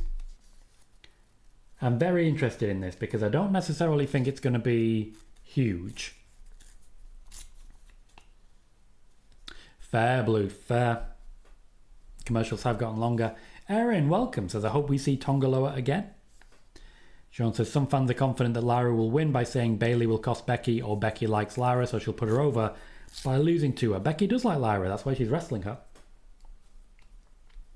I don't necessarily think we're going to get double interference match after match. John Wrestling says, do you think Money in the Bank will have 6 or 8 participants? I think it'll be 6. Triple H typically likes to keep it relatively small numbers. I'd also like to say, to be fair to Lyra Valkyria, she's got a bit of a pop to her music. Bit of a pop to her music. People are responding to it. I'm enjoying that. I like the black wings as well. She was happy previous, she's not so much now. 118 days, we've barely seen her. Blue says, with one man is a massive upgrade in the former GOD. I like Tamatonga. Joey says, I wonder how much longer Tongaloa will be out for. Bailey says, someone posted today on Wikipedia that Hikuleo was debuting on this show. It didn't happen. It was never going to happen. Hikuleo has not quite hit the heights, or in fact hit anything that the WWE... Wow, I couldn't even say WWE. Couldn't in fact really deliver anything WWE were hoping for. Blue says Samoan and Bloodline are trending and it's all about Cobb, but yeah, I don't get why Jacob needed help tonight. This wasn't about help. This was about control. John says CM Punk was on the Saudi commercial. Wonder if he's going... I think he will be. I think he's eaten his words, and part of his new deal means he's going to Saudi Arabia.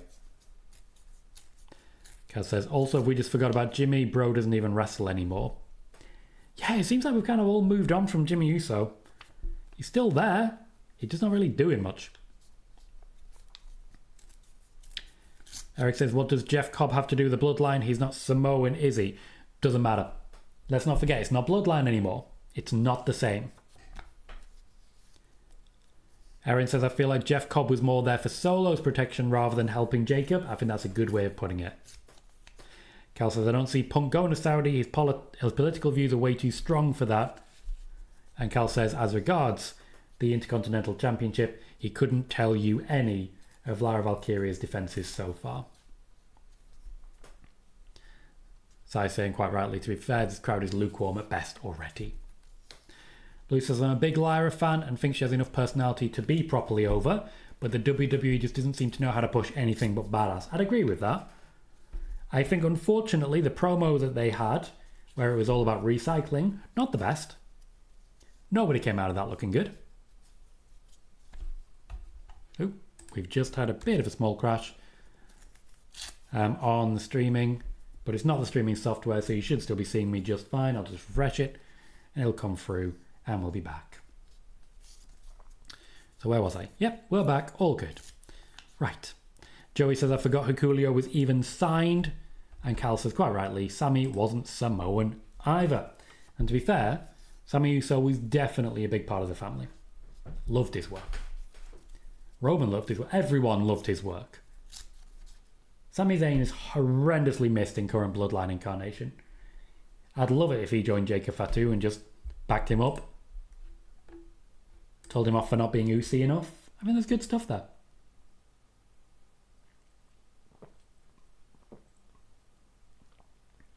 Crowd are coming up a little restless. I think they don't really know Lyra's offense. Becky already doing favours. Well, that's very nice. Decent pop from the crowd as well.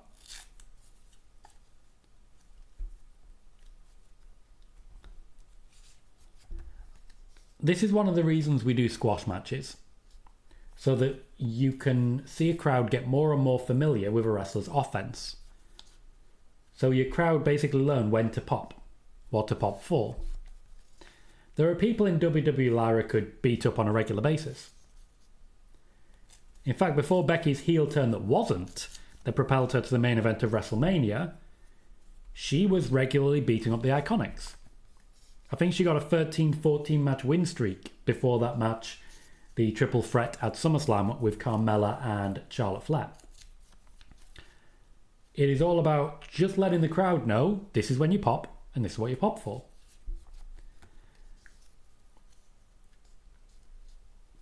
At the moment, I've got to say, Lyra looking good.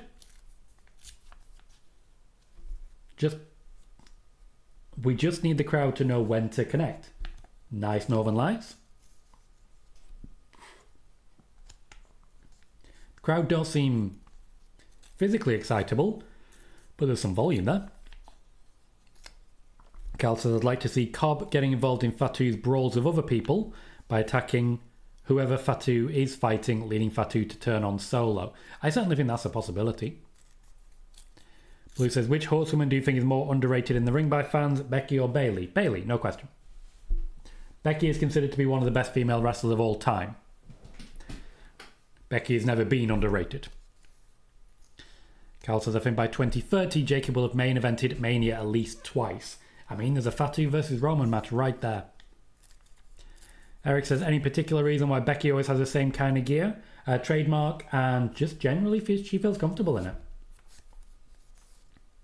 She's gone through a few different gears over the years. She's already got a bleeding elbow. And there's a few times where it's not really worked for her, where it's been uncomfortable in the ring, where she's got clothing stuck on things. Most wrestlers you'll find will eventually find their own trademark style. C-Max says, I remember when Sammy wasn't going to Saudi shows either, but like the $1 Million Man says, everybody has a price. Not wrong. Coach Nick says, I didn't see the last match between Lyra and Becky, but so far they don't seem to have that much chemistry. So far, I'd say Becky wrestling as a heel is the story here. And unfortunately, that's just limiting what they can do with it. Cal says, Sword of Solo replaces Fatu by not replacing Fatu, if you get me. Yeah, that's what I'm expecting. It's mad because where we were seeing Jacob was meant to be Solo. Yes. Everything that Jacob Fatu is doing right now was originally going to be Solo's future. Until that first show on Netflix when WWE pivoted hard. Blue, I think it depends what circles you're walking in. Since I've sort of taken my break from social media, which can I just say has been very liberating, I've not seen anyone complain about Becky. I don't see anyone complain about anyone. The only people's opinions I care about are right here in this chat. Couldn't tell you Rickan. Also welcome Rickan. Genuinely couldn't tell you. I don't think even they know because Tamatonga isn't back yet. Carl didn't love the Roman Solo feud. Shoulders not down. Shoulders not down. I'm happy she kicked out at 1 given that they had to mess around with the shoulder first. Like sometimes you got to make that call. Becky gonna pick a fight with a ref. That'd be a heel move. She's doing the angry face, which I'm enjoying. Carl, I have question marks over that. Jacob might not still love Solo. Becky's wrestling slow. I know heels are supposed to, but Becky's really wrestling slow.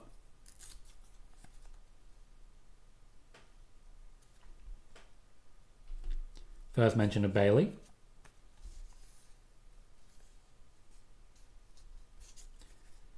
Blue says, I don't think Becky working heel is limiting her story is more important than flashy exchanges. No, I agree with that. When I say working heel is limiting her, it's limiting the tempo. Who the hell is that? Oh, okay. Cool. Fair enough. Maybe should have set that up before now. Yeah, I think we're in agreement, Blue. Rickham says, is this the start of the Bloodline 3.0 versus a 2.0? Only a matter of time before Solo turns on Jacob. Nope, we're still in 2.0. It's just that there is an active crossover already happening. Nick says, great selling from Lyra. Cal says, I can also see a tag team with Cobb, Fatu, Solo versus Priest, Knight and somewhere else where Cobb and Solo only tag each other in. Again, could be a lot of fun. As I say, Solo has not brought Jeff Cobb in to back up Jacob Fatu. He's brought Jeff Cobb in to regain control of the family. And that will work. Just open hand beatdowns there for... I'm glad she countered that because something felt like it was going into a botch there. That's a nice looking suplex. Oh, exactly, Cal. Exactly. When in doubt, who is your daddy? And what does he do? So I says loud Becky chants. People don't agree with Becky heel turns. They just don't. But I think Lyra's doing the best she can here. Crowd aren't fully behind her. But she's doing alright. So I says, do we know if Heyman is still booking the whole bloodline or just Roman? Heyman is booking Roman. He's also booking Seth. He's involved in the Braun Breaker stuff. And he's also involved in the John Cena stuff for the minute. Heyman never quite stops. Lyra very nearly dropped Becky there. Good recovery, but still. C-Max says, I definitely see a Cobb-Fatu match in the near future. Not the near future. The future, sure. Not the near future.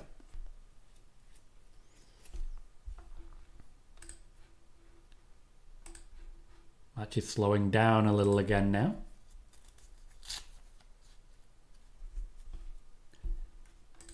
I think most of the crowd here are just going to absolutely lose their mind when we see the arrival of Randy Orton.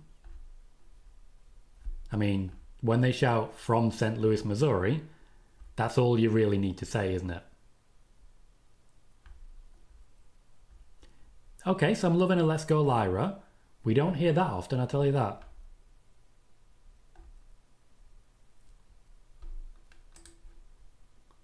Very strong superplex. Lyra's showing off very nicely here.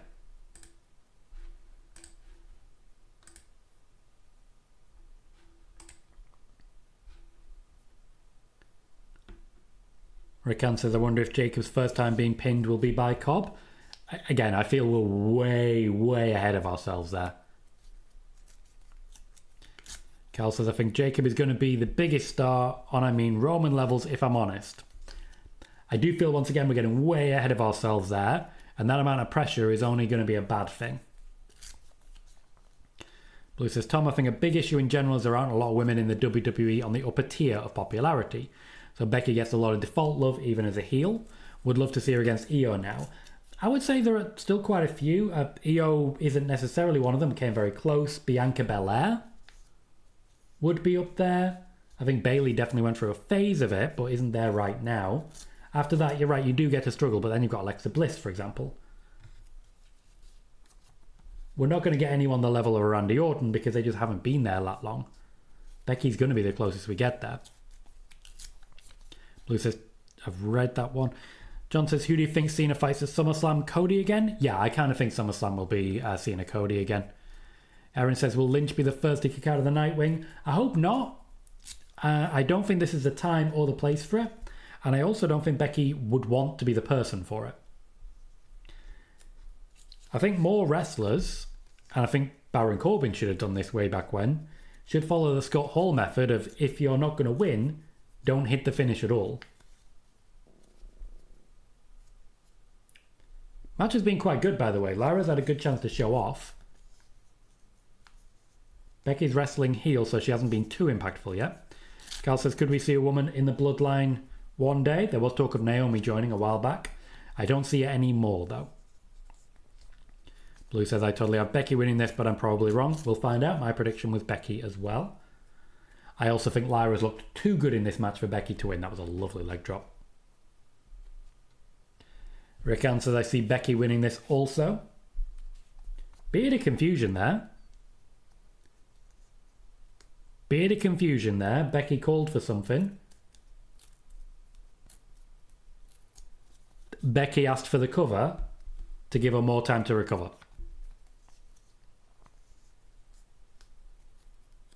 Eric, absolutely. What if all the things that could possibly happen happen? We'll find out what happens. Yeah, Becky literally called her over for the cover to give Becky more time to recover to make Lyra's offense look stronger. Was awkward. I like how commentary are basically stopping it from being a botch. They're being clever with it.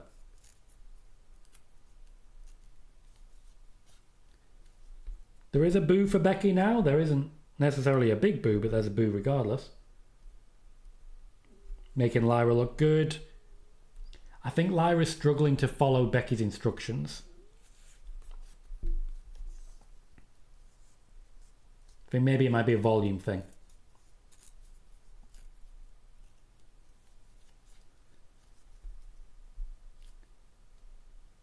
Lyra going for an armbar. I thought for a minute she was going Fujiwara.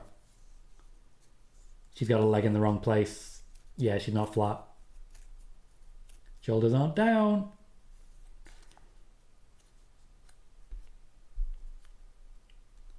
Lyra is not down. So she can roll. Yeah, I was actually going to say that. We're getting into a really strong wrestling part of the wrestling match now. Good reverse. Shoulder wasn't down there either. We could potentially get into a separate match here. That's the finish. No, okay. More of a Uranagi, so I get that she hasn't quite given her all of it, as it were. But that is her finish. I still see Becky winning, but that was that's certainly making Lyra look good. Cal says, I really hope we see a Cross versus Black feud one day. Nick says, Lyra probably hasn't wrestled with so much crowd noise before. Fair. Fair. This is a bit of a new level for her.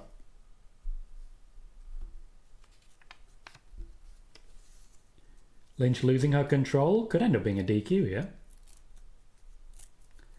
As I say, I do think there's more than one match in this, as they build towards Bayley at SummerSlam. And Carl says, I do hope Becky joins the Seth faction. I can definitely see it. Did you get in a chair? Did you get in a chair? Carl says it would be cool if Becky started using the curb stomp. Fiend says, Lyra is looking extraordinarily good in this. Becky really doing her best to put over Lyra, even if Becky wins. I agree. I am starting to think that I've gotten this one wrong.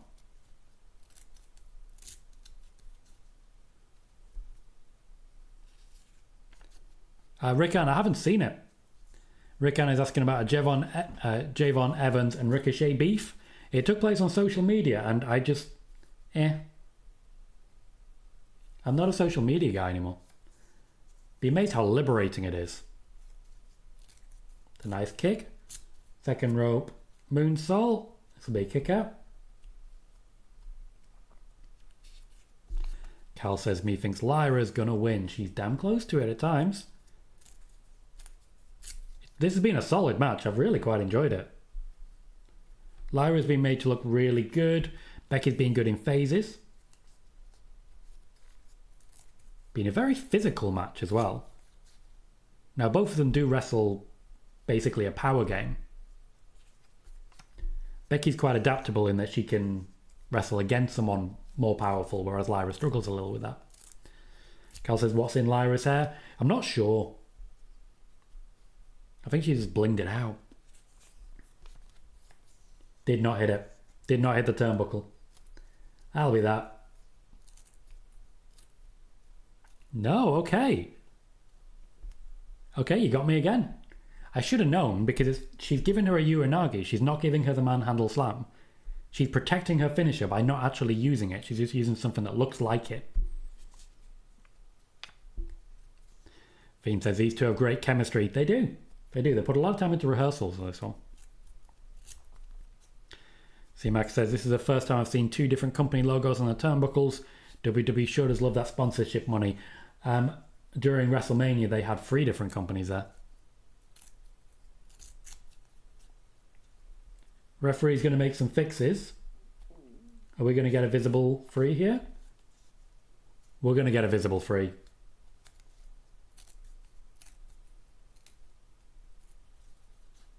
In the end, she was the first one to kick out a Nightwing. Good call. I like how they played it. That was something at least a little different, a little unique.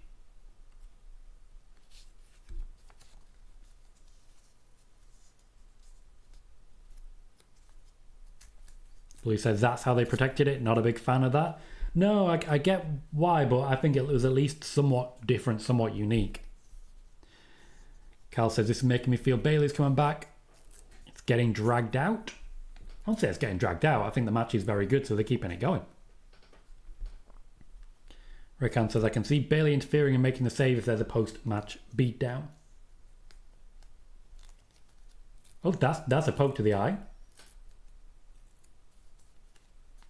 Okay, so what happened there? Because you were setting for your finish and then you just didn't.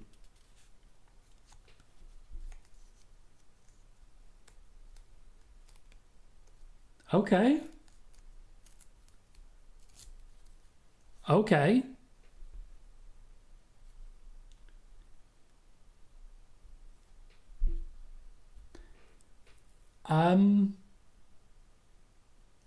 I don't think that's what was supposed to happen. I don't think that's what was supposed to happen at all. I think Becky's gone into the planned finish of the continued beatdown. I think, yes, we might get Bayley now. But yeah, that does not feel like it was what the plan was at all.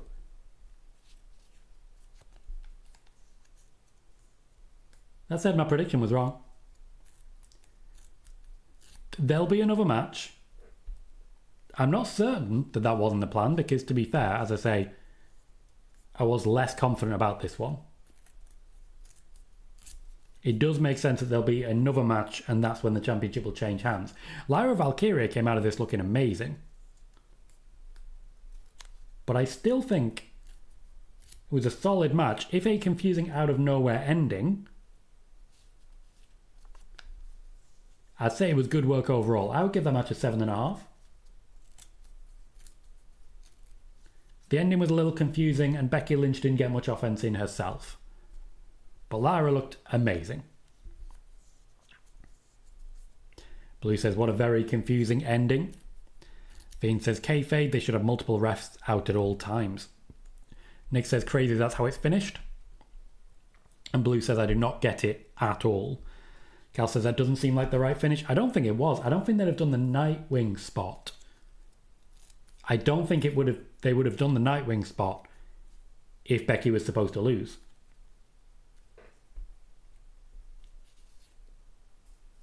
Like, that was done to protect Lyra. Not the other way around. Blue says, I don't get it at all. Cal says, it doesn't seem like the right finish. Blue has suggested an I Quit match at Money in the Bank or Saturday Night Main Event. Sai gives the match a 7 out of 10, says some miscommunication, especially at the end, but enjoyed it, which I think is a very good way of putting it. Cal says, what an utterly bizarre ending. Leon gives the match an 8. How do you rate it out of 10? Let me know in the chat. Coach Nick says it seems like Becky didn't want to actually cheat. A lot of setups, but no executions. I think it was a 7.5. Kevin said, difficult to follow the first match, which is fair. They set a good standard. I do think it did follow. I honestly think that match was a little better than the first match. Fiend says, ending should have been Becky getting turnbuckled in the face and getting pinned. Could have been. Could have been that was the plan. Cal says, that's very strange. C-Mac has spotted Kurt Angle's son. Yeah, Chad Gable right there. It was so confusing. Aaron says, another match at Money in the Bank. Taking Becky out of the Money in the Bank match, I think, could be a good idea. I agree. As I say, I was expecting multiple matches for this one. Cal says, no Bayley either. Very odd. I don't believe that's odd. Personally, I think they're saving Bayley for SummerSlam. So, at the moment, if she got involved, it would be the end of Lyra Valkyria's involvement. It would all be about Bayley. Blue says, like that much better, but the ending really left a sour taste. And says, Tom, looks like Lyra's nose might be broken. Perhaps Becky sent it home early to protect her. Not sure where her nose would have been broken. I didn't see any reaction. It looked like there was a hit in the nose and she was selling that. Do you know? Have no idea. We're getting an LFG ad, because why not? Also because why, but why not? Let's see. Let's see what we've got, if we've got a clip of that. Just a clip of the finish going wrong.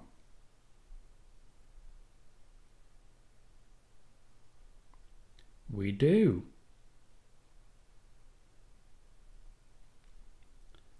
We do. Okay, we have a clip of what looks like a botched finish there.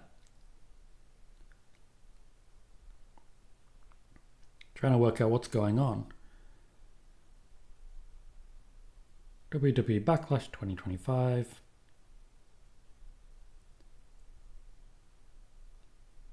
Becky Lynch versus Lyra. That's not how you spell Lyra. I need to capitalize things better.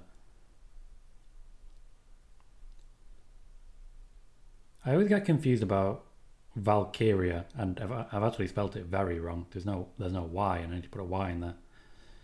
Just a very, very strange phrase to say. We'll start again. WWE Backlash 2025 highlights. We'll see if I can actually say 2025 this time. I can. Finish. I keep putting Z's instead of capitals. I need to work on that. Becky Lynch versus Lyra. Put the Y in.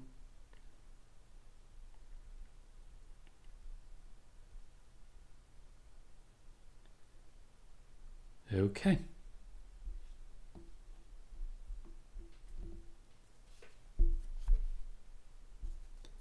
Cal says, Tom, did you know when they did the Greatest Royal Rumble in Saudi, they wanted Yokozuna but didn't know he had passed, so WWE sent a sumo wrestler instead? Yeah, I was aware of that one, and said sumo wrestlers actually never popped up again. So he says, it wasn't a turnbuckle, she may have broken it. Right, there was a moment there where it got a bit confused. Declan says, what's next for Becky?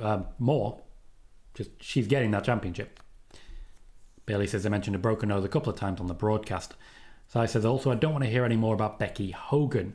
She definitely made Lyra look amazing there.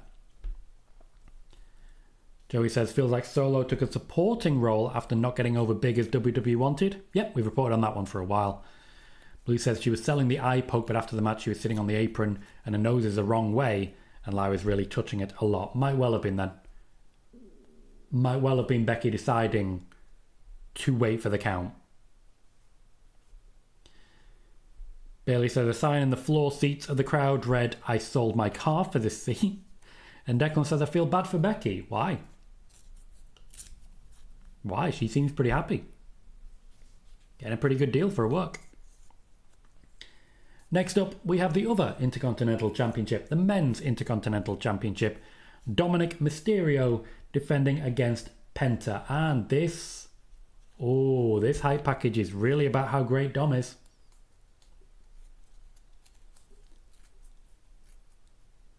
They are really celebrating Dom being a good guy here.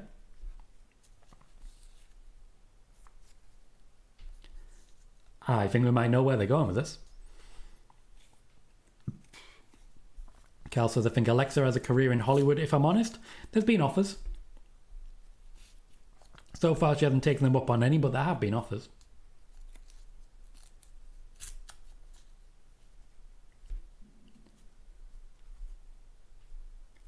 I do love that they really focused on the face, well, the face dynamic of Dominic, and then they're just like, but just in case you forgot, he's also, horrible.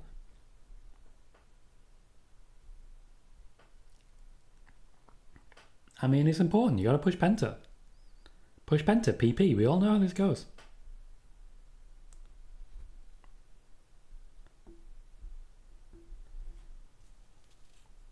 Oh, we're losing my TV. Davey says you could notice Becky kind of dive or roll into the pin at the end, in my opinion. Fair. I'd agree with that. It was a bit of a disjointed segment. Mike says, do you think when Dom turns face, the whole group turns face or just him? I think he turns face. I think Liv and Raquel turn face. I think Finn Balor remains to be seen. Gal says, Alexa did an interview with BT about 2 years ago now where she openly said her time with Bray is the best in her career. I can't wait to see her in the Wyatt 6. And Eric says, do you see Randy getting a special entrance? No, as it's not WrestleMania, the budget apparently just isn't there for particularly special entrances. But as they're in St. Louis, Missouri, this might be the day for it. Good evening, CP. Cal says, I do wonder if Alexa becoming the leader of the Y6 is true. I hope she gets a mask. Has to be a Fiend mask, in my opinion. Joey says, do I think we see Finn turn here? I don't know what you think, mate. I've said what I think. And there are elements I'm excited about, but I couldn't tell you what you think. I think JD McDonough's more integral to this than many realise. I would also say Rey Fenix is probably going to be involved here.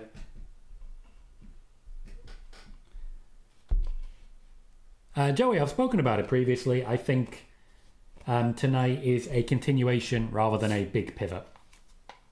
Triple H likes to play a story out a lot slower. Davey is hoping for a co-leadership. I don't see Alexa Bliss being the leader, by the way. I see her being a mouthpiece, as I've reported previously. No, Carl, I've not seen any figures. C-Max said it sucks Peacock shows commercials instead of the pre-match videos if you don't have their premium account. I would agree with that. Because I'm on Netflix, I'd never see any commercials. Not trying to show off, just, you know. Netflix gives you a good deal. Blue says, would it be a turn from Finn? He's already a heel. It was originally going to be a face turn. Was what it was originally going to be. Now with Dominic potentially looking at a face turn, I'm not sure. Gotcha, Carl. I'll have to check him out. I think it'll be telling what reaction Dominic Mysterio gets here.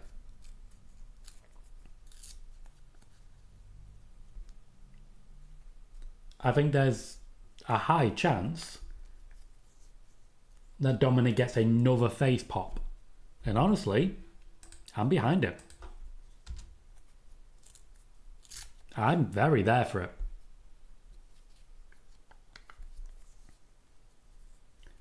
Penta in full blue, getting a lot of love from the crowd.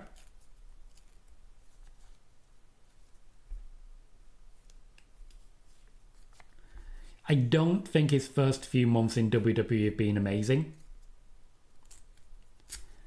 I think he's been good. I think he's been entertaining.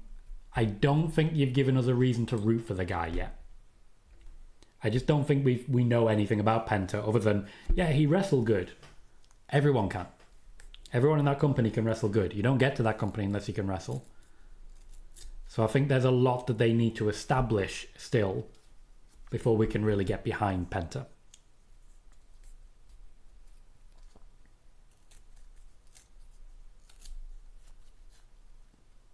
Definitely giving him a lot of focus. I feel like they're killing a bit of time here. It's weird.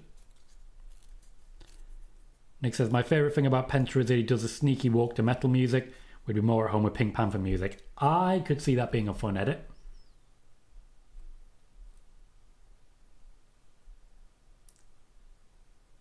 That's a cheer. That's a cheer.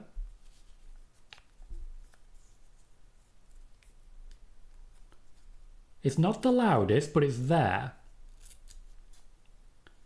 I don't know. I think this dumb face turn's got legs.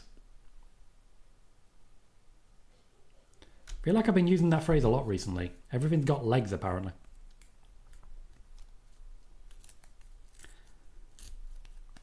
Eric says, do you think Finn and Roxanne are planning Liv's demise in Judgment Day? No. Where'd the Roxanne bit come from? Cal says, Penta's 40. I thought he was like 29, 30. No, he's been wrestling for a long time. His AEW debut was considered to be potentially too little too late already. Leon says Penta's been wrestling for decades. Honestly thought he was mid-40s. Rick answers, I can see Finn costing Dom the belt. I can't see that tonight. Fiend has called Penta a smooth operator.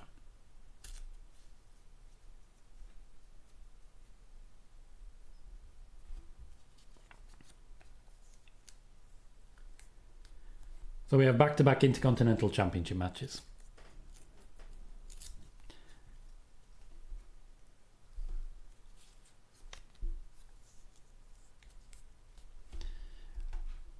Let's see if we've had any response at all to the inaccurate news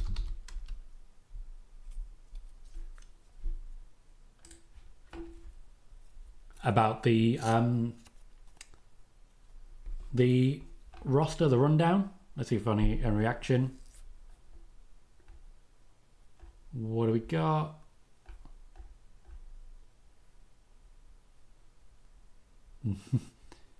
Sure.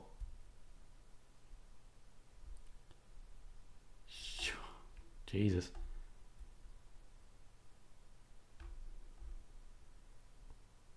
No, nothing really.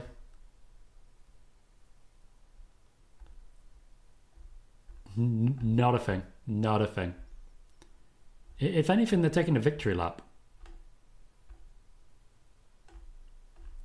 It's a victory lap. They got it wrong and they're taking a victory lap. Always wonderful, isn't it? Always wonderful.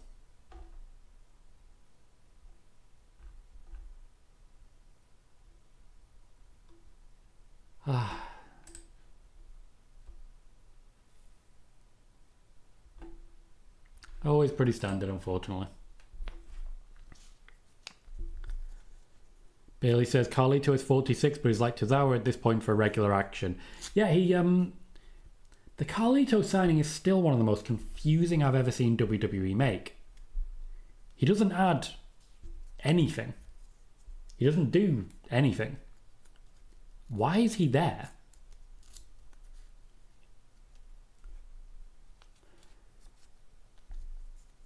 Eric says Finn and Roxanne were caught chatting in the background of Jay's backstage promo on Monday Night Raw. Ooh, interesting. She says, do you know why Eric Rowan was at the Performance Center? According to Peter Insider, is that true? Yeah, all members of the Wyatt Six have spent quite a lot of time at the Performance Center. Almost everyone in WWE spends a lot of time at the Performance Center. It's not unusual. Oh. Bailey says, from Wrestle Talk, a change has seemingly been made to the planned WWE Backlash match order. Has it? Has it?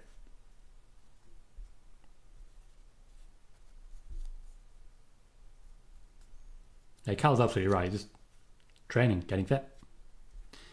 John says, Liv, Dom and Raquel to break off for the rest of Judgment Day. Yeah, I'd say so. Finn and JD stay as a team. Carlito exists. I don't know. Leon says, as regards Carlito, good hand to have when they need someone to beat, put someone else over. He barely wrestles. He barely wrestles. Since coming back, I think he's wrestled maybe 4 or 5 matches, and they were short, and nobody really got anything out of it. I was just very confused by his arrival.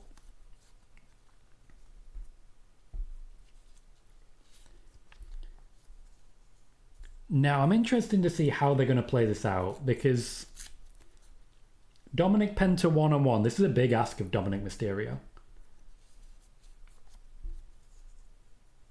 Meanwhile, the crowd are chanting his name. He's trying to call the match for Penta, but this is a rest hold. This is a rest hold. They're working out what to do here, and they're not doing it at pace. I'm a little concerned here.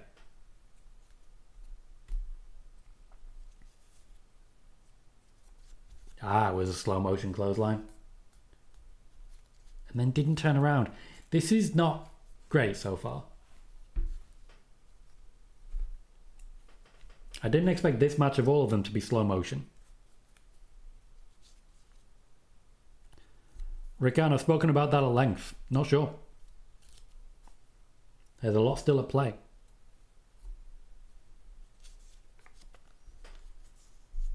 You're overdoing it, mate. You're overdoing it. Dominic was too close. Dominic was too close there. He needed to take a step back. I mean, you're not wrong, Nick. I like the print myself, but I get what you're saying. C-Max says, I have to admit, from Dominic's first debut to now, he's continued to get better year after year. Oh, no doubt. Dominic's one of the best that WWE have. There is no question about it. No question at all.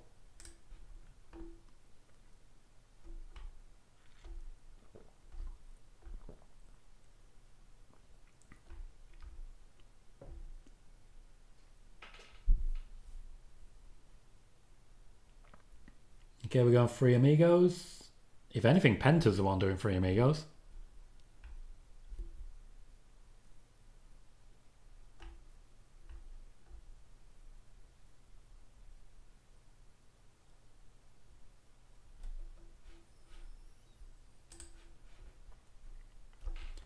Carl says, to be fair, Dom's career was stagnated when he went to jail. That jail time was the making of him. Yeah, Rickon, you didn't even need to ask that question. You knew full well. There's one thing we're known for on this here channel. It's Cherry Coke.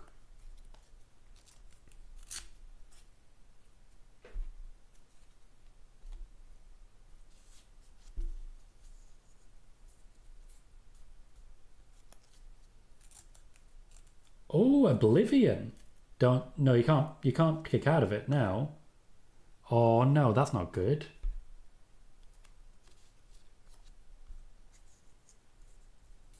You just buried Liv Morgan. You kicked out of a finisher. Like, I love the homage, but May doing some damage there. Life-changing, Carl. Dominic's never been the same since.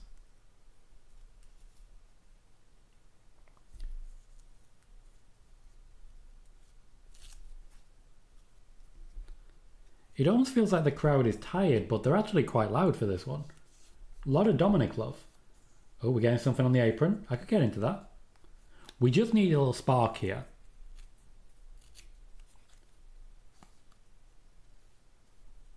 Mexican Destroyer will do it. Lovely. I don't think it quite works when he does it every week, though. And here comes Carlito for some reason. If you're going to bring out Judgment Day, bring out Judgment Day. I'd imagine JD's on the other side. Yeah, they both are. Nick says finishes don't work as good when they're borrowed. I mean, you're not wrong. Finn wasting time here. Yep, Finn took a bit too long there. She says the pop for Alexa was big. Hopefully she doesn't go off again. Yeah, she will eventually. Limited day contract, isn't it?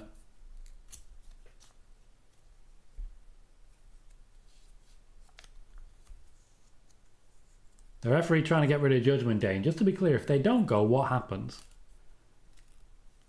It's a question that's never been answered in wrestling. If they don't leave, what happens? Penta going to clear the ref? Oh, lovely. Lovely. Carlito checking on JD. Finn Balor. Where's he gone? Penta limping now.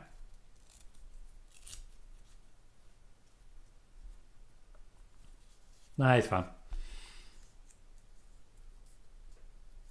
Yeah, can I just point out, you sent him away. They've not gone away.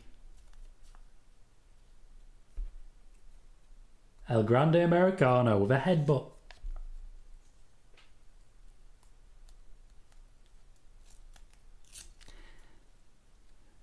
If that's the intention, Fiend, that's a win for Dominic. You can't take his championship because his teammate won't leave. And that's a win for Dominik Mysterio. An iron headbutt.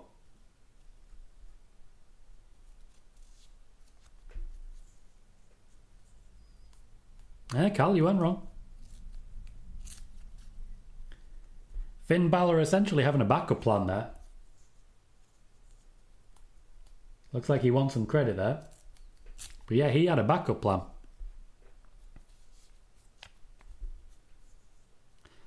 Cal says JD's back so soon is wild. That was not a long match.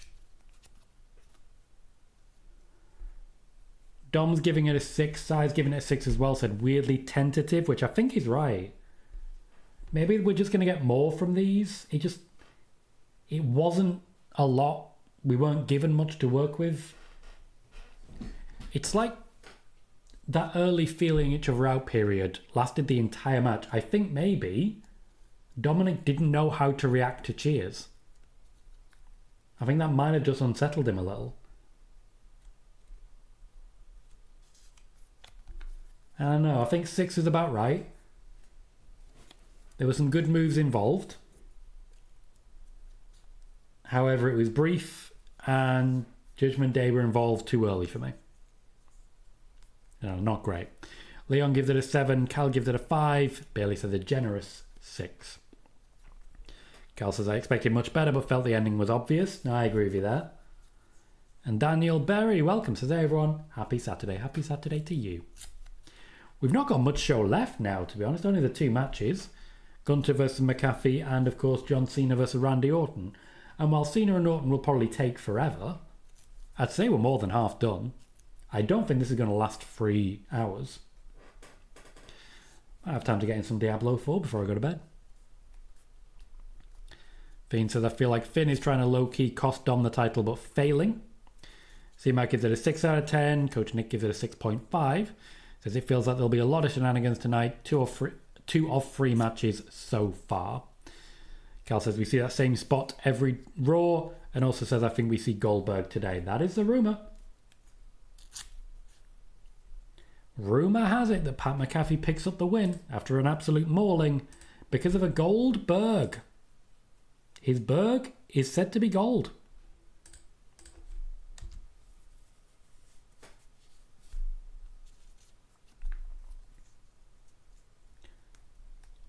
Why am I watching The Miz spray guy's crotch?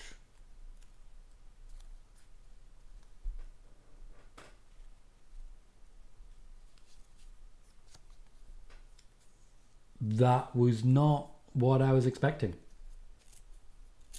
Old Spice is really different nowadays. Cal says, I see Randy Cena going for 20 minutes plus. No, same. I think the entrances will be 10 minutes at least. Bailey says Cena and Randy could be a slow match. I think it will be a slow match. And Kevin says, so far this pay-per-view feels like a regular normal Raw or SmackDown show. I think it feels worse.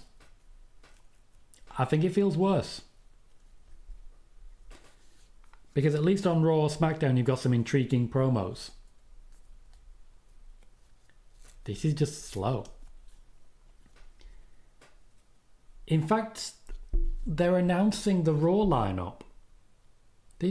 Since when do they do that?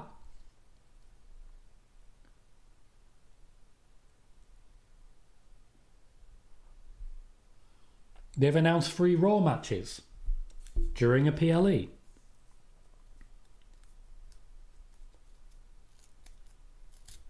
Is CM Punk back? This is just strange.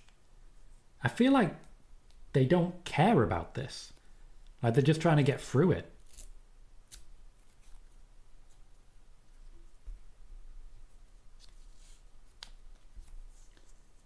And now we're also hyping Saturday Night Main Event.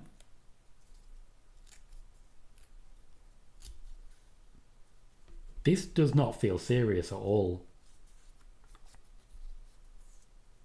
Oh, Jesus. Fiend says, if Pat wins due to that, Goldberg better get absolutely destroyed by Gunter. Cal says, I see Cross joining Judgment Day for some reason. I very much don't. Fiend says, this show feels like the least important show in a very long time. Cal says, does this mean no Adam Pearce X video telling us about Raw? Apparently not. And also says, I'm sure they said on Raw, Jay versus Logan was for Backlash. They may have misspoken then. There was no plan for that.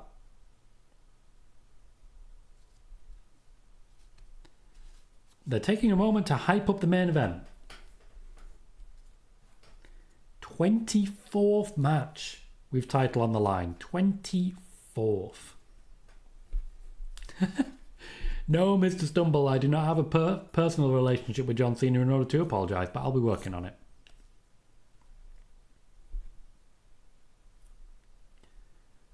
The Karate Kid fan set. What?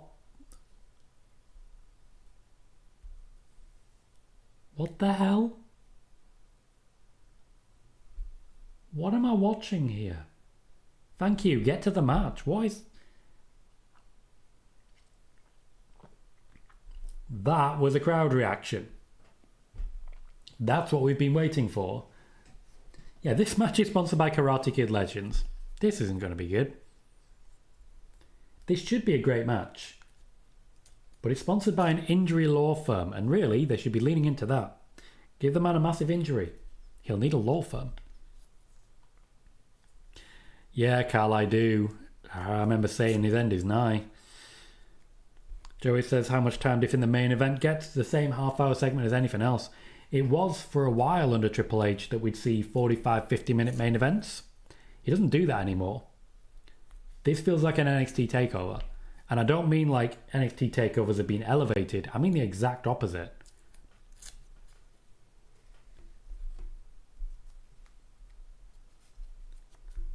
I mean, PLEs are in trouble. This just feels like nobody cares.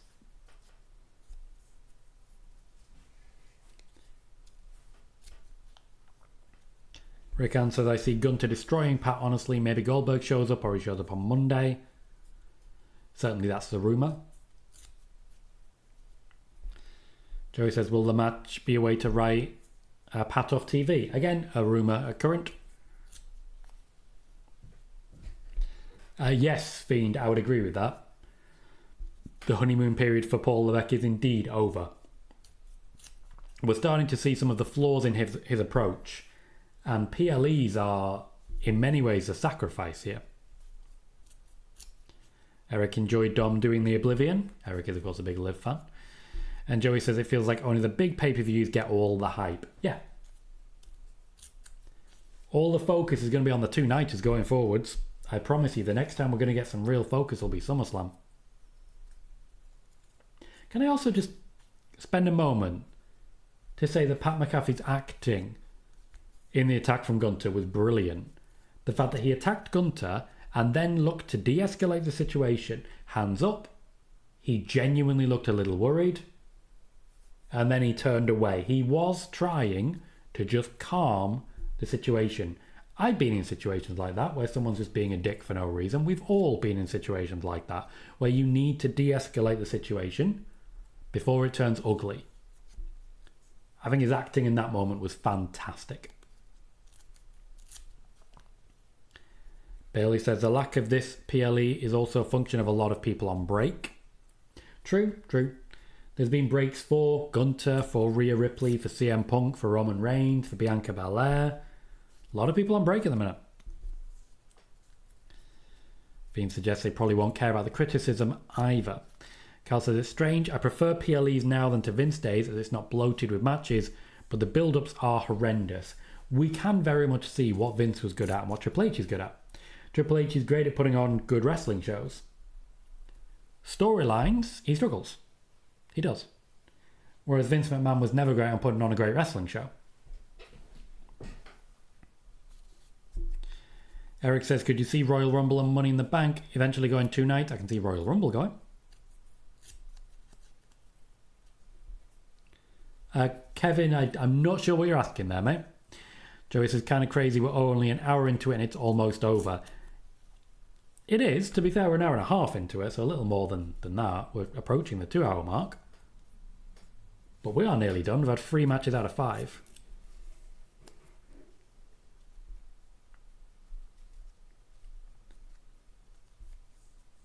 Do we get a big pop for Pat McAfee?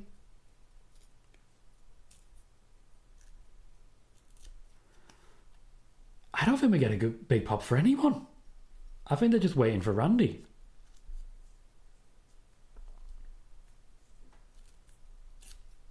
wasn't a great pop. And it felt like it was going to be. Also, can I just say in the entryway, the budget Dominic Mysterio, he's good. I like what he's doing there. Bailey says this would be a better show if it wasn't 3 weeks after Mania, no time for story builds. And yet Mania had far too much time for story builds. There is a sweet spot. And WWE have just completely failed to hit it twice in a row.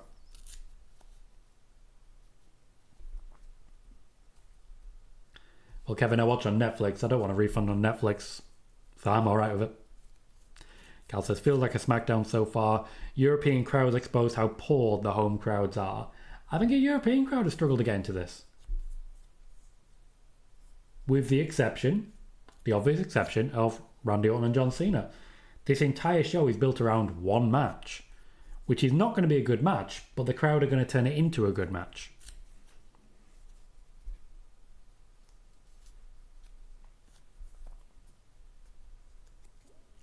I have Gunter winning this. Primarily because I'm not going to sit here and say Goldberg's coming back, because I don't want that to happen. I would say it's a beatdown, competitive at the start, eventually ending on a firm destruction, and then a threat to Michael Cole. Nick says, to be fair, the average match quality so far tonight is probably better than WrestleMania. I'd say it's better than Night 1. Night 2 of WrestleMania is very good. Fiend says, I can see myself easing out of watching every single show every single week. Yeah, I get it. This is a lull. This is a poor period for WWE at the minute. Wasn't a fan, Eric. It was Sean Spears. Triple H made a call downstairs. Cal says, I think recent SmackDowns are suffering without Cody. I mean, for most of them, they haven't had Cena either.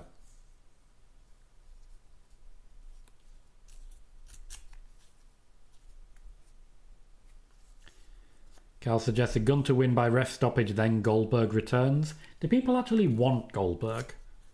Because I think any match between the two of them will be utterly garbage. Okay, I love the sign. Start filming Barbie 2 so Cena leaves. Joey says, hopefully they wrestle an actual match instead of a beatdown squash. Kevin says, for me, this is disrespect. A commentary getting a match pay-per-view over real talent. Cal says, I'll be honest, after how hot last year was from Jan to April, they've fumbled so bad. Joey's asking if the main event's going to be finisher spam. To a degree. When you hit an RKO, it's over, so I won't go that far. Cal says, I've been enjoying AEW shows more than the WWE shows lately. AEW continues to do good stuff. Leon does not want Goldberg. Ishii does not want Goldberg. Fiend does not want Goldberg. Bailey says, when, if ever, do we get a Kaiser versus Gunter feud? I don't think we do. I'm a little concerned, to be honest, about Kaiser. He's in a very, very low down the card position, particularly compared to Gunter.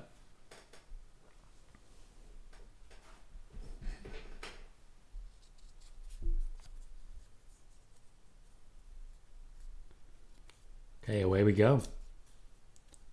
Cal is pro Goldberg. Sai says Cole.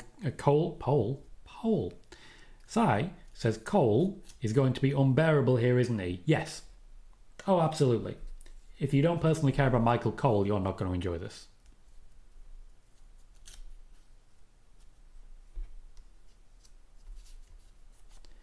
Cal says Ludwig Kaiser's been very quiet since the DM situation. He hasn't. He openly and vocally said that's not true. Are you tapped out, Chan? Is she? We are going to find out one way or the other. Joey says the Vinci thing was super strange. Feels like he pissed someone off backstage to get buried. And Cal disagrees with me when I said he was pro Goldberg. He's not pro Goldberg. Not often you see a wrestler with a hairy chest. I think it's probably intentional. Pat McAfee just looks like a dude doing a thing. He looks like he's an average Joe in the ring with genuine talent, and that's going to be exactly what his match is, isn't it?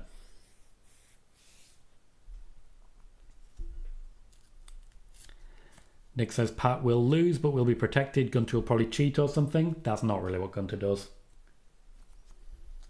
We'll see what happens. Cal says it's so weird seeing Gunter without a title. Bailey says, does Vinci work anywhere these days? Not at this point in time. Not that I've seen. Yeah, and Fiend's right. It's just because it's only just expired his non-compete, so he's only just able to start taking bookings. Eric says, Ludwig has to be the only man in history who got accused of cheating and nobody believed it. Good men won't have that problem. And there are good men. They're not immediately easy to find, but there are good men out there.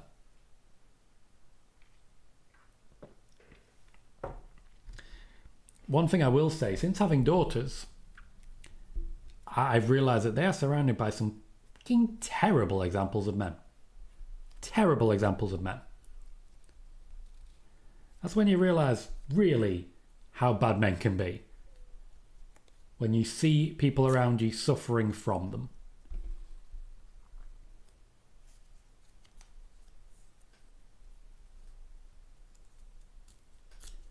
Gunter's using the power game nicely. Pat, as we know, is very athletic. He can get a good jump on him.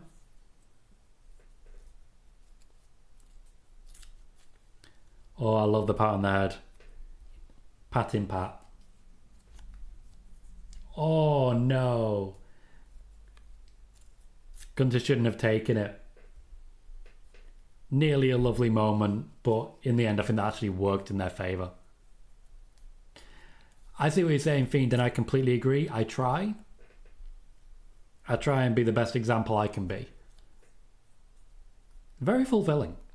Provider, teacher, otherwise known as a parent.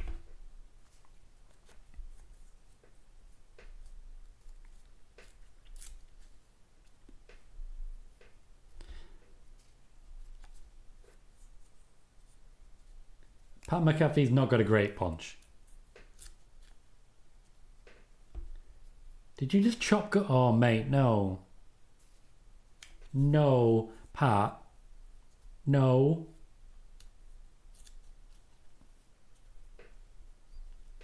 Don't chop Gunter. Just... There are many rules in life that should be considered. Don't chop Gunter is definitely one of them. Don't do it. It's not worth it. It's not worth it. It's not going to go the way you want. Sean says, I don't know about you, Tom, but I was surprised Lyra retained. I was. My prediction was Becky, but by the end of the match I was feeling a lot less confident. Says, Lyra winning proves the betting odds aren't always right. Becky was the heavy favourite in the betting odds.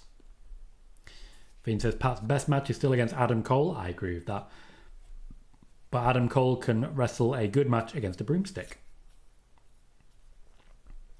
I wear a lot of hats, Cal. I wear a lot of hats. You've got to. You absolutely got to. Joey says, did Pat just trip? Yeah, he had a Jade Cargill moment. We're getting a rundown of the results.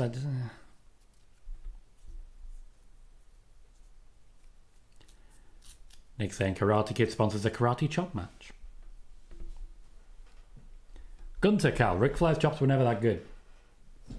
He was just the guy who did chops.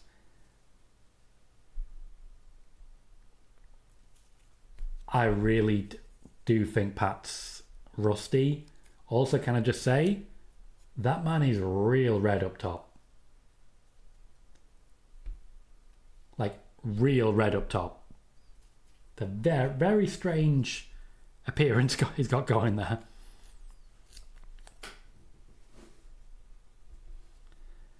Fiend says, Gunter puts prime Flair in the sleeper and squeezes the life out of him. C-Max says, how Gunter keeps looking at Michael Cole. I think Cole will get involved eventually. I think as well, this is recognised as Gunter's weakness. He does it at WrestleMania as well. He takes his eyes off the ball.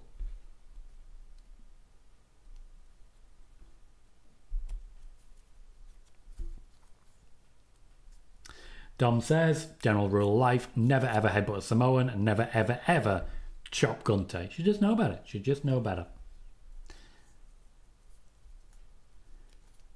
Cal says Gunter could make me look like a good wrestler, can make anyone look like a good wrestler. And Fiend points out Pat hasn't wrestled in 3 years, not since he wrestled Corbin at SummerSlam 2022.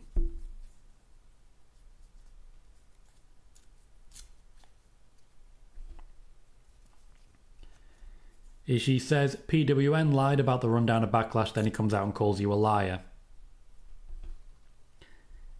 Again, when it comes to, and I don't really go on social media, so I couldn't care less what other people are saying, but when it comes to things like that, anyone with half a brain will do the slightest of research and find out that it's not true. What you have with this channel is everything I've ever reported available in one place. You can fact check me. Anyone who does it would be a member. They'd be in this chat right now. But people just aren't willing to do the work. It's a shame. It's a shame. Joey says, I still wonder why Vince took that stunner at Mania 38 just to prove he could. That was genuinely the entire reason, just to prove he could. Joey says, imagine if Pat makes Gunter tap out. Cal says, Wade and Cole should just intervene. After all, Cole is unbeaten at Mania. Michael Cole has a much better... Oh, that was a lovely facial expression from Pat McAfee there. I think he realised that he had no control over there. He was getting suplexed whether he wanted to or not. Fiend says, if Pat makes Gunter tap out, then I'm turning off the show and unsubscribing from Peacock and deleting Raw off of my Netflix feed. I mean, maybe Goldberg will make him tap. Cal says, if Pat wins, Gunter will walk out of WWE. Fiend says, Gunter will pull up CM Punk and walk out. Ishii says, it's funny though because they're clearly the liars. With social media, it's all cults of personality. So the people who've decided that they are the be-all and end-all, that whoever the source is, it's absolutely unstoppable, they will just always say the same thing. Plans changed. This changed. Oh, I never said it was definite. Same crap. Same crap constantly. And then they'll be annoyed when they don't get credit for things. It will always be the same. And the cult of personality they've got around them will just believe them. They'll just agree. They'll just smile and nod. Nobody gives the other guy a chance. Lovely from Gunter. Lovely from Pat McAfee. As I said, very athletic. Going for the kicks. He is a kicker. Seeing an opportunity. Your kicks weren't that good, mate. The 1 count is good. I'm happy with the 1 count. Cal says, the difference is, Tom, when you've got something wrong, you say it. You're open and honest with us and you report us reliable news. You're the man. I'm a Tom Colohue guy. I appreciate that, Cal. I work very hard to provide as accurate news as I possibly can. And I grow a lot slower than some of their platforms because I'm honest. Whereas they can say whatever they want and nobody questions them. Fiend says he took the stunner because he could. The footage says it all. He definitely couldn't. But he did take it. So technically he could. Joey's saying Pat's already drenched in sweat. I think it's intentional. I think Pat McAfee has let himself get into a certain shape with a view to looking like just an average guy, completely outclassed, which he is. Like, he's fit, he's athletic, he's clearly in good shape. So I think he's aiming for something in particular here. Cal says, do you think it's true Goldberg didn't want to be the Fiend and he was frustrated he won? No. Not at all. Appreciate you, Ishii. I try my best to supply everyone with the information they're looking for.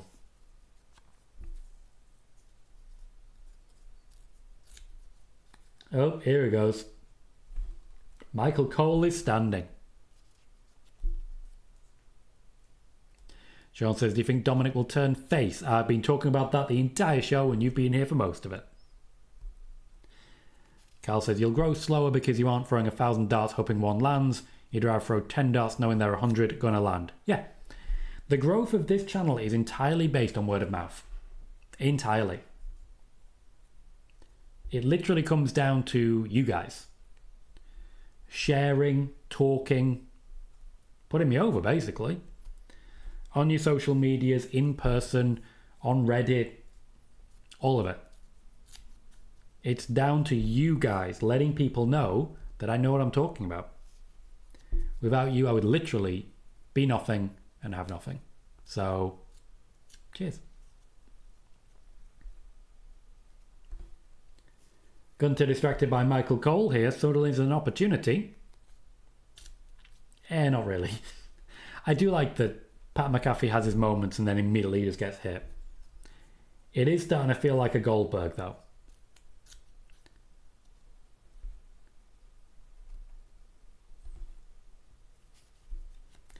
I don't think Michael Cole's taking a beating, Joey. Though I will say, Michael Cole has earned the right to take some time off. He's waiting to do. He's going to grab the legs. He's going to grab the legs.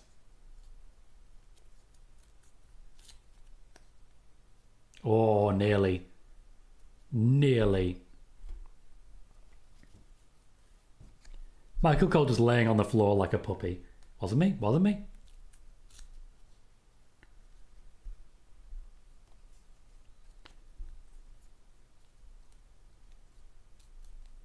Oh, that was a good sell. That was a solid sell. The ref's reacting good as well. Sean says, Jordan Grace has been getting called reckless, Tom. She accidentally dropped Julia on her head twice during their match. Jordan's still new to WWE. I think she should be cut some slack. Fiend agrees, says Jordan doesn't deserve the hate. This looks like the finish now. All the story beats have been hit.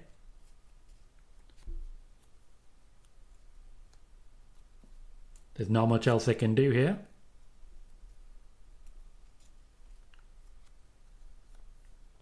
McAfee doing a pass out? He's done a pass out. The ref doesn't seem willing to accept the pass out. I think the ref just told him to keep going. Aaron, yes, it was Sean Spears. Triple H made the call.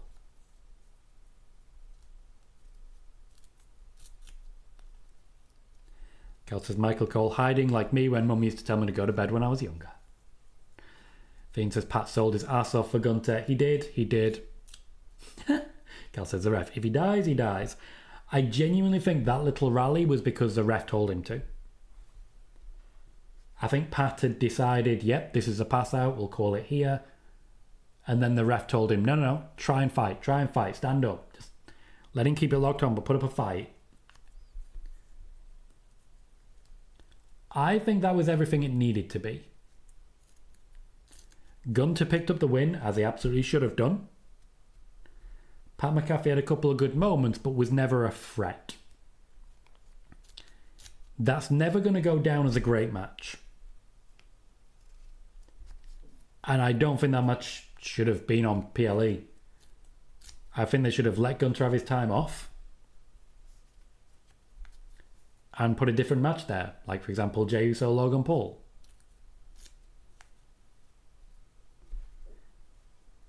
Just, it's that lack of care. The PLE wasn't built right. Is he going to do a handshake here? Wouldn't be that unlike him. McAfee was brave. He's waiting to do something.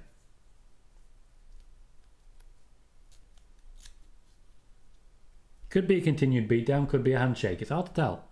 If the handshake, there's definitely no Goldberg. He's waiting for something. For the ratings I'm seeing come in, Sai gives it a 5.5. Leon gives it a 6. I would give it a 6 as well. It was what it needed to be.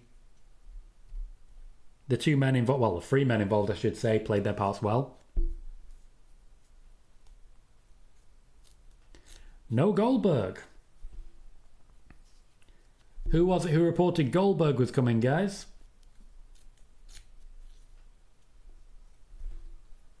Joey says it was more entertaining than the New Day versus the War Raiders. Coach Nick says still Better than New Day Warriors. Fiend says, I have faith in Levesque, but it's hard to enjoy the product when he's booking it this way. Aaron gives it a 5, says meh. Fiend gives it a 6, at least it gives Gunter some momentum. He's got some heat back. Marcel gives it a 5. Ishii says the report on Goldberg was from WrestleVotes. And Cal says that was okay, better than expected. I'm going to wait till the segment's over, just in case. Just in case. And then I'm going to go do some research on what was actually reported. C-Mac gives it a 5 out of 10. Joey says the match is pretty much a slap fest. I mean, that's Gunter.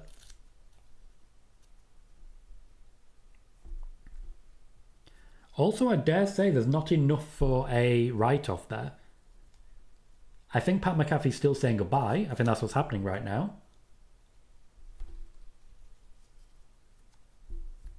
But it wasn't a beatdown that wrote him off.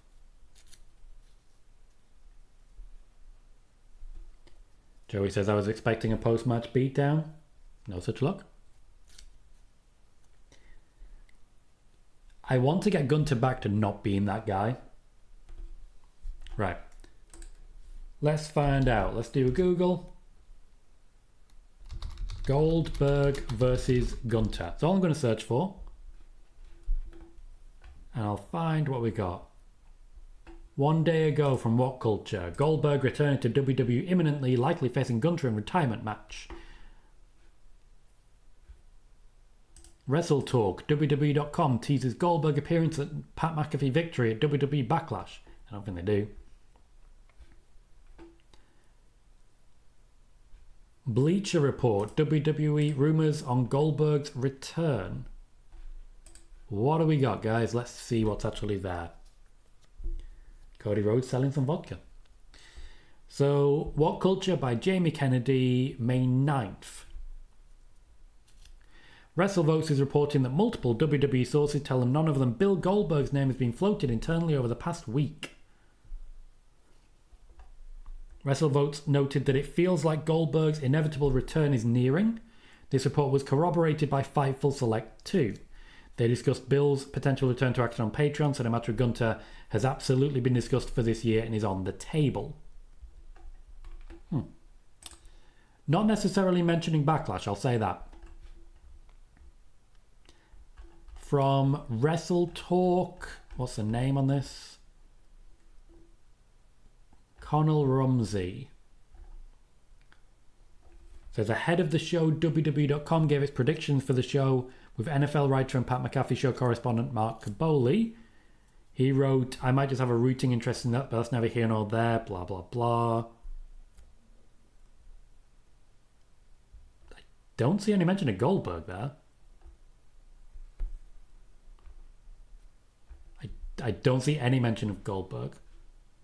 Listing Goldberg as one of potential names. Where am I looking? They posted a full quote. I don't see Goldberg's name. Let me just control F it.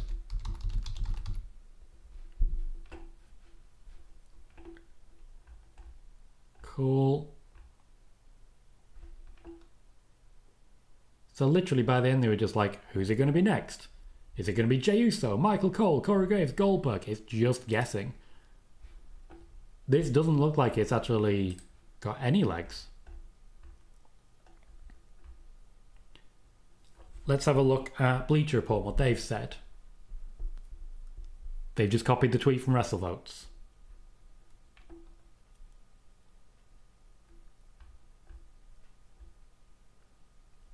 Nothing really.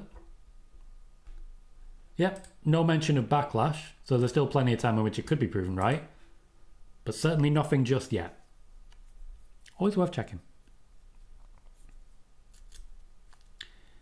Davey says a 5 out of 10.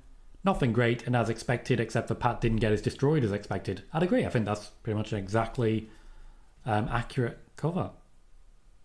Eric says, is this Pat's first main roster loss? No. I'm pretty sure he lost to Adam Cole way back when. So it's time for our main event. Davey says, my show's a little behind the stream, so I keep having to mute and come back. Fair enough, mate. Joey says, I wonder if Triple H pulled the plug on Goldberg's return. I don't know if it was ever planned. Fiend says, low-key feel like Goldberg isn't going to get a retirement match. And Davy Jones says, if he does for some reason, I don't think he'll choose Gunter. Joey says, does Nick Khan still think Goldberg is a draw? Nick Khan never thought Goldberg was a draw. That's why he hasn't come back since. Welcome, Martin. Says, sorry late, just back from Southampton. Welcome, good to see you, mate. Thank you for renewing your channel membership for a 13th month. I appreciate you for it. And also for renewing as a channel supporter on your other account for 28 months. You're approaching 3 years of us, mate. That's 2.5 years right there. Been around for a while. Also Southampton, so you were there for that display. Well. Eric says, do you still think Becky is the one to dethrone Lyra? Yeah. I'm pretty sure we just get another match. The post-match beatdown seems very suggestive of that.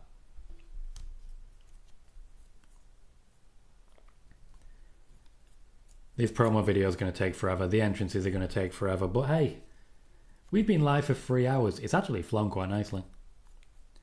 6 a.m. start. Wow. You alright, JJ? Good to see you, mate. Leon says this match will either be really decent due to the crowd or it's going to suck. I think the match is going to suck and the crowd is going to make it decent. Oh, was it all working well for you, Cal? I was surprised too. Did Southampton a big favour.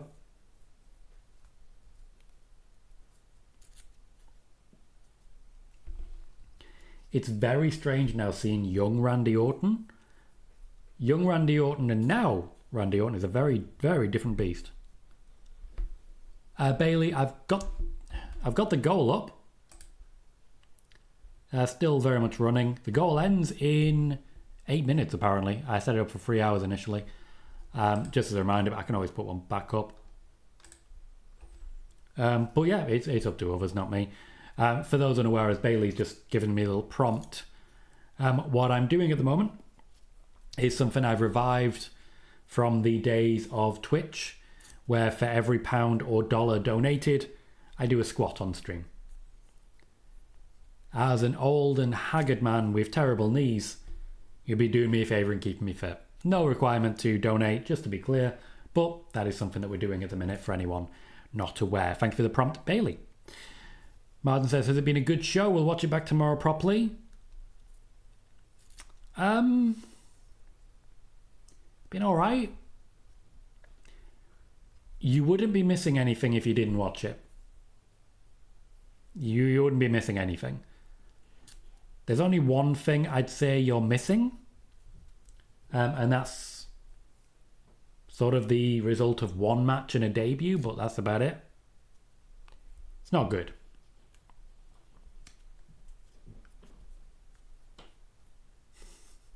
JJ says, by the way, I remember when you reported last year summer before Roman returned, the WWE is planning Roman versus Braun for this year's summer, and you were right as per usual. I appreciate you, mate. Appreciate you. I report so much, it's hard sometimes to remember these things, but yeah, they've been talking about this for a long time. I didn't know it was going to be in a faction with Seth, I tell you that. I did not see the Paul Heyman change coming, but I knew Seth was turning heel, of course. I say turning heel. You know, I said the fans were just waiting for Randy. They are chanting his name. Martin, I don't think you know what a squat is, mate. There ain't much getting down. Well, technically it's getting down then getting back up again. But thank you very kindly for that donation. A £10 donation, which means 10 squats. Let's see how this goes. But I've had plenty of time to recover. I should be fine. And if my knee starts screaming, I do apologise. Thank you very much for the kind donation. I just wanted to recap. To be clear, you have no requirement to do that. I just wanted to give that recap. So, roll the chair back. And destroy my legs. Oop, that needs to go back a little further. My bottle is in the way. Apologize for how much I showed you there, guys. 10 pops. Let's see how we're going. 1. Knees already hurting. 2. 3. Might have to do 2 batches of 5 here. I'm going to push through. My knees need it. So that's 5. 6. I'm not going to break a hamstring. Come on, guys. 7, 8, 9, and 10. Thank you very much, Martin.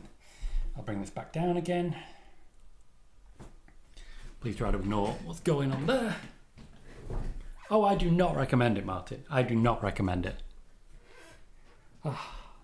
But there are a few things that I've done historically. And Sai was saying earlier, he basically was laughing at me by doing it, but that's not a bad thing. Like, you're laughing with me, not at me. And it's just a way of encouraging people to find the fun, you know? I don't want to be putting up a donation reminder and then not doing anything for it. And as I say, if anything, you're doing me a favour by keeping my knees fit, because, my God, they are not.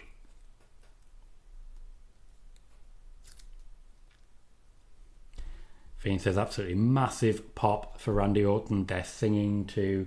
They are... That feels like a European crowd. Also, there's so many signs. So many. Jay says, I missed that. It's been 3 years almost since I last saw you hit a squat. Oh, you were there way back when, mate. Way back when. It used to be something we did all the time. Genuinely paid my rent, briefly. The squats genuinely paid my rent one month. It was fantastic. And Joey says, don't break a hamstring like Shane McMahon. Why does Shane McMahon's name keep being brought up? Just constant talk of Shane McMahon. Fiend says, it's weird how WWE has the new World Heavyweight title up for old World Heavyweight title reigns, yet it's not even the same lineage. It's all very, very confusing. So many belts, so many celebrations. Martin says, anyone remember the Attitude Era signs? There were a sea of signs, couldn't see the fans. I remember those days. For the benefit of those who flash photography.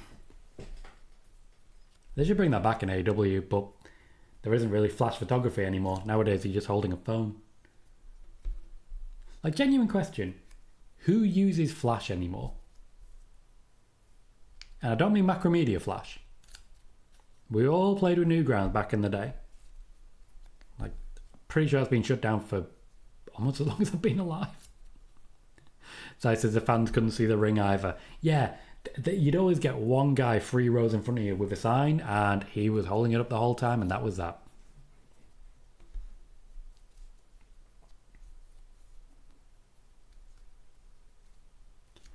Who needs a special entrance when you got Randy Orton?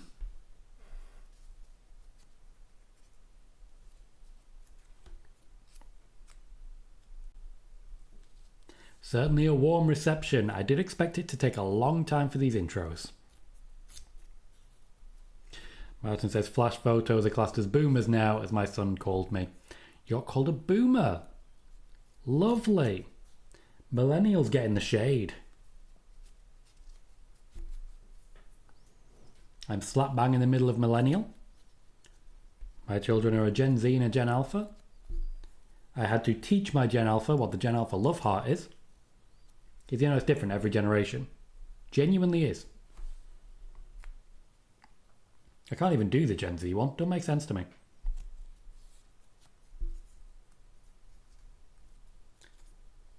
Now let's see what sort of reception John Cena gets. Okay, so Fiend says you're only as old as you feel. So I'm in my 70s.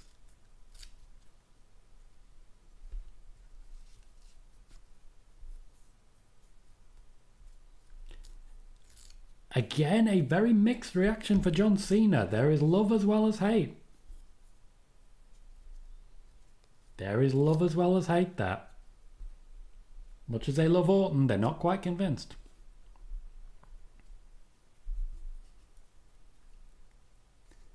Very true, Martin. Orton very much honed his impact. That is a lovely entrance right there.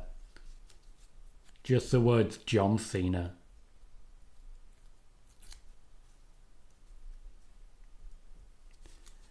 Joey, I don't believe Travis Scott has made the trip. So it says, you know who else was loved and hated? Shane McMahon. Fiend says, I'm going to be honest, Tom.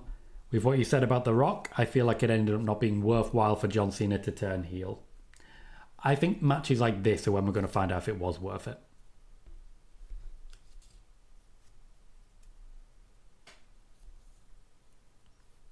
Now's when we really find out.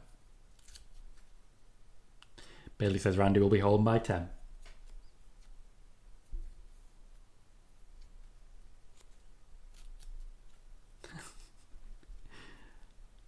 Carl's seriously hoping Travis Scott is not there. I do not believe he is. But hey, what do I know? I'm just a dumb piece of rock. I've made a lot of references like that today. A lot of songs coming out.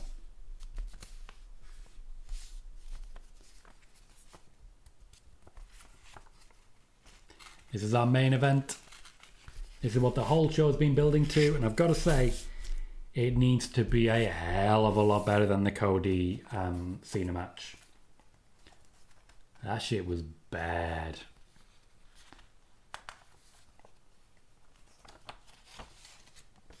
So we'll see if he's going to be doing the whole last real champion thing again. Cal says, that song Fiend has ruined my enjoyment for wrestling. I still don't know what it means. Still have no idea. I feel old. For many reasons. Also the bald spot, you know.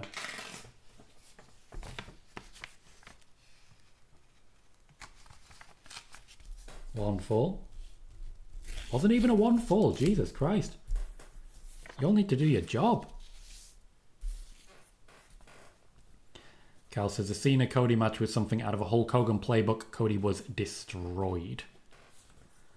Fiend says, was Cody and Cena bad enough to take a rematch off of the cards? It should be. Fair enough, Cal. Not many people are going to know what that particular one means. Joey says, hopefully Triple H learned from the Mania match.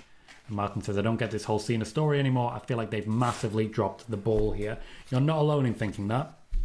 That seems to be the prevailing thought. And you know what? I don't disagree. Whatever they had planned, The Rock not turning up has not helped the situation. It just hasn't.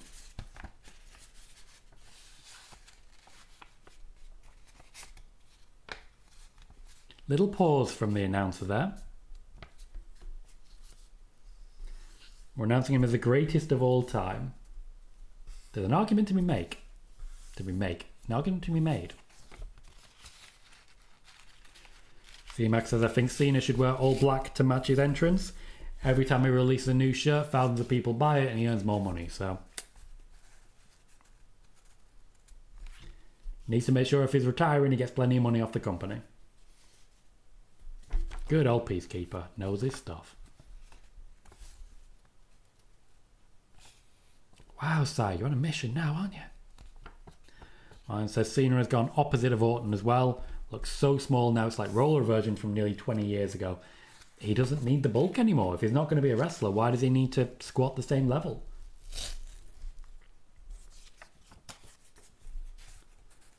A Brian Pillman reference there.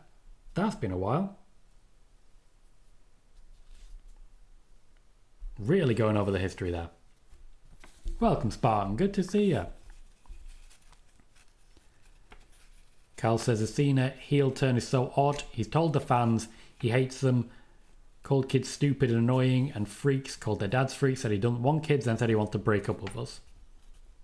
Yeah, he's all over the place. Pretty much, Joey, yeah. And to be fair, when it comes to The Rock and selling tickets, he was asked to do that. He was asked to do that.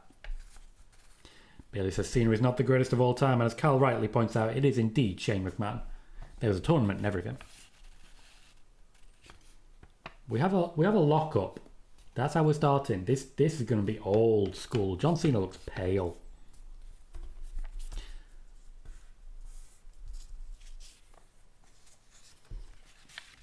This match is going to be slow. Carl says, did you see Aleister Black's Black Mass to The Miz on Friday? That shit was amazing. I've missed him. And Fiend says, I'm sure The Rock will all of a sudden care about WWE again when his next major film bombs at the box office. Martin's just deleted the Best in the World tournament. Mate, you gotta know who's the best in the world. You care about wrestling, you care about best in the world.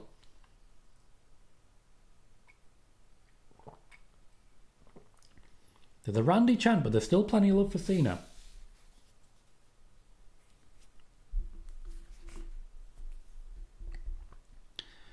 Carl says, also, Tom, I remember journalists saying Nikki Bella would be making more appearances from Rumble to SummerSlam. We've not seen her since, whereas you reported we won't see her once again. You were right. Yep. I told you she was in that MVP position where potentially she could convince the WWE to give her a bigger shot. She did not do so.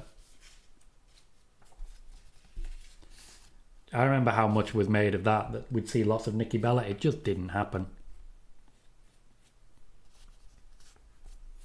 Fiend says, I wonder who would have won that tournament had a bunch of wrestlers not backed out of going to this show. Shane McMahon. Don't love to say it, but it was always the plan.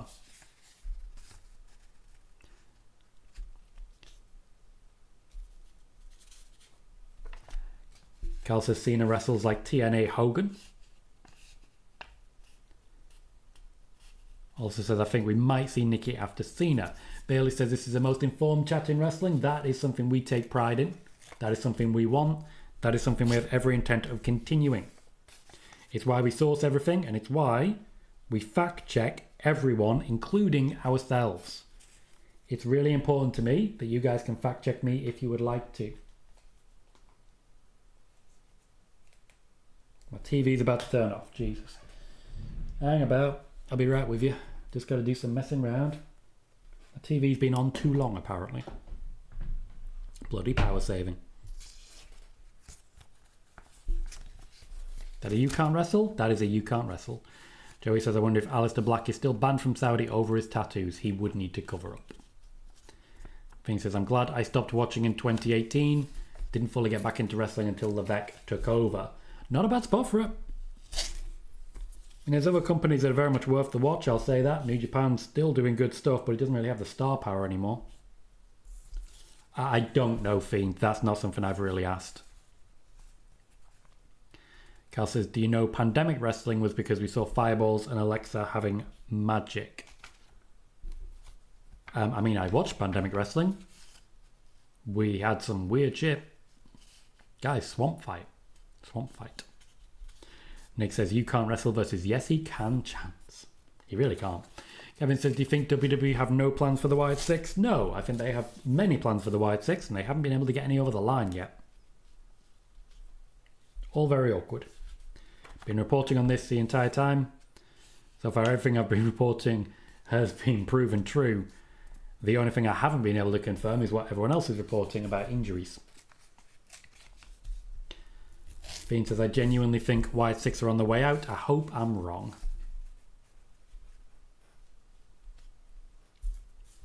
Cal says, Braun was hospitalised after the swamp match. Yeah, swamps. They'd be scary. John Cena walking away so far, it's just been... Can I just say, the match between John Cena and Randy Orton is sponsored by Cody Rhodes? He's the guy advertising Wheatley Vodka. This is very old school. Very old school heel. Joey says, I wonder if he will ever get the Street Profits Viking Raiders basketball match back. I loved the Viking Profits. That was a great time.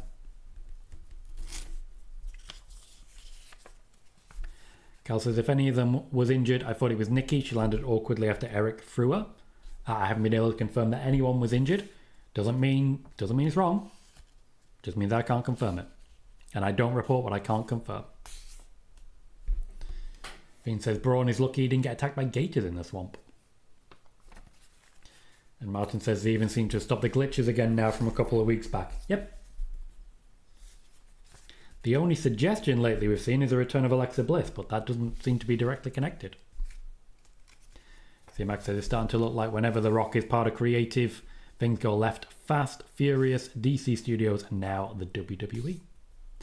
Cal thinks Cena's bald patch turned him heel. Bailey says the sponsorship by Wheatley Vodka is vastly preferred over real American beer. Martin says Alexa with Chelsea Green as well doesn't seem very Wyatt Six. I did mention during yesterday's show that we were going to see Alexa Bliss versus Chelsea Green. Nice to be able to report something. No, Joey, the man's going bald. He's just going to embrace it. If you're going to grow old gracefully. Men always look better when they get older. Look at Randy Orton. Like, that's how you do it.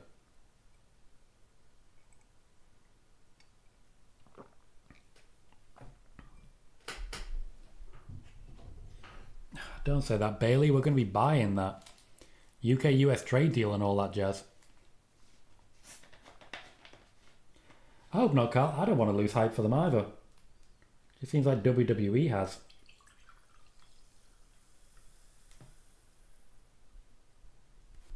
Carl doesn't think we see the Wyatt 6 over the next few weeks, but does think we see Nikki Cross. Well, it depends. I mean, apparently someone's injured. God knows who. Just seem to be taking forever with it.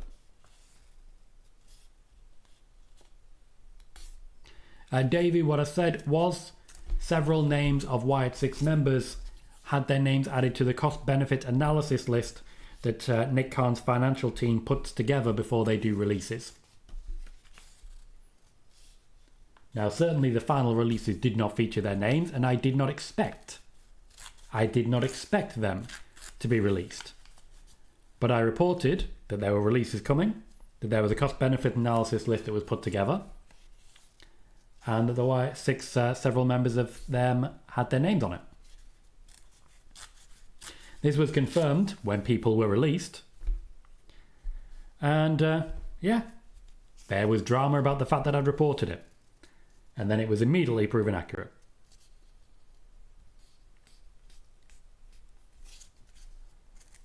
Fiend, no. I've had Sean Ross Sapp blocked for about 5 years. Yeah. I not a social media guy in general anymore, and honestly, it was just an amazing choice. But particularly for Sean Ross Sapp, I've had him blocked for 5 years. There was a point long after I'd blocked him where he made a show of blocking me, except he didn't, and he couldn't have, because what he was displaying in screenshots, he wouldn't have had access to because I blocked him. So yeah, he's not my guy. Bailey says if they pair up Alexa and Charlotte, that's a sign of no Nikki Cross. Yeah. Joey says, is Rob Fee still involved with the Wyatt creative? I don't believe so, no. And Cal says, to be fair, Tom, I remember you saying about a month ago that Alexa's contract allows her to take time off, but she has a set amount of dates, which means she has a lot of dates to fill now, which means Wyatt's doesn't necessarily. Didn't see the Wyatts yesterday, did we? Joey says, will you ever return to Twitter, or is that door shut? I don't see any advantage to spending time on Twitter. I genuinely don't see any advantage at all. Bean says, just my own personal observation, but a lot of them tend to try and put shade on Levesque. If he wanted them, they would have stayed. Cal says, the haters seem to know a lot of stuff which is said on spoiler warning. Yeah, apparently. Which is weird because they also don't. What happens is people, some of which may be in this chat, go to Discords and try and put themselves over by complaining about me. Now, as journalists, I'm sure before they would repeat those claims, they would fact check them. Except then they repeat those claims and they clearly haven't fact checked them. So, yeah. Tells me everything I need to know.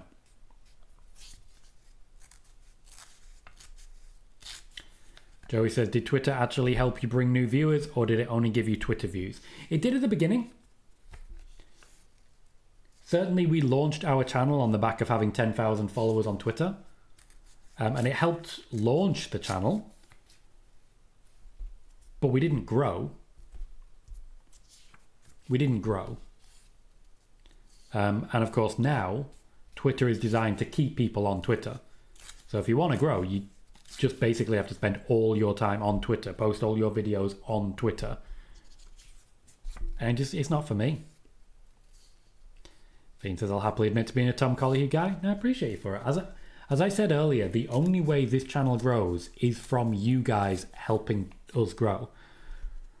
Word of mouth, sharing the stream, yes, talking about it on places like Twitter, and just sticking to your guns, because It often feels very one way when people with hundreds of thousands of followers are saying, this person's the worst person in the world. And there are maybe 2 or 3 people saying, maybe not.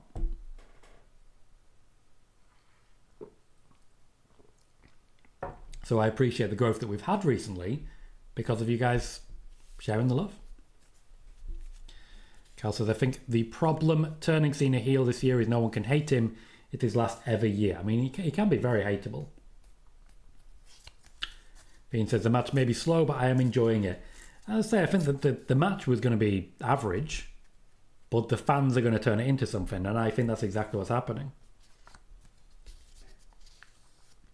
C-Max says, Cena is definitely not moving as slow as he did with Cody. I think that's because they're in St. Louis, Missouri. They're going to play up to the fact that Randy Orton is going to get the love. Steve says, how come it's still the AA with his current character? Isn't the FU more appropriate? I said that myself as well. I agree with you completely. I very much agree. He should be throwing out the FU. Absolutely should.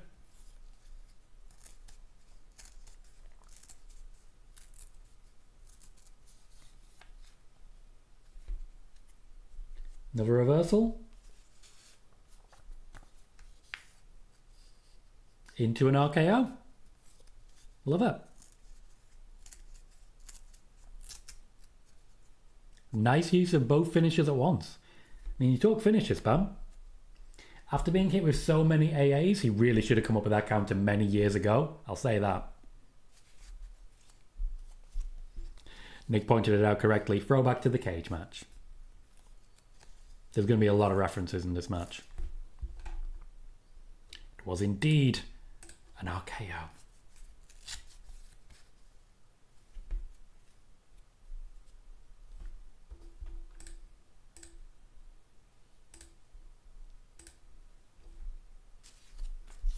Fiend also says it was done at Bragging Rights 2009. I say there's going to be a lot of references on this one. Oh, little jab to the eye.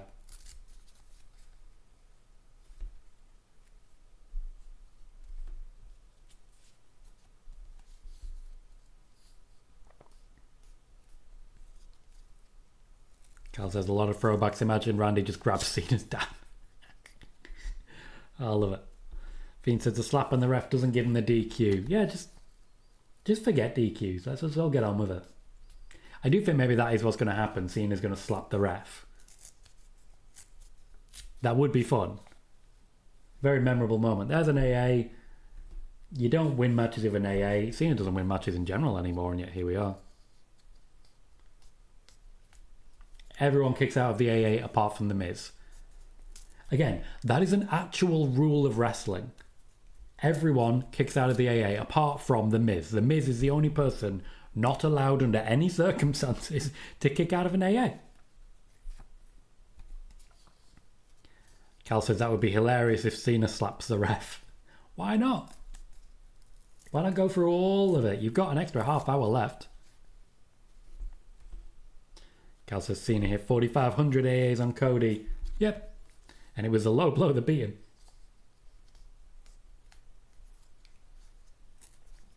Nick says Cena's new finisher is a belt shot. I ain't going to disagree. No alley-oop. Oh, we're going to the 5 moves of doom. I do actually quite like how they're doing this because it is just a case of we know you too well.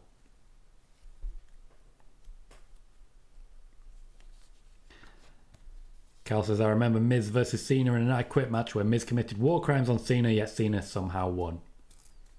The Miz was just never allowed to beat Cena.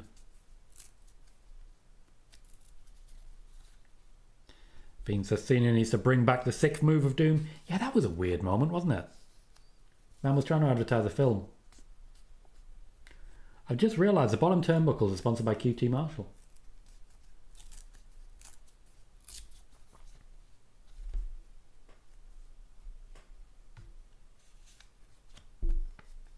Going for the punt. Camera work wasn't great there. Another AA. And another kick out. He is burying his own legacy. Cal says Cena deadass had that Rick Grimes plot armor. He still does. Well, I mean, he's got it back now. He didn't for a while. He had very little for a while.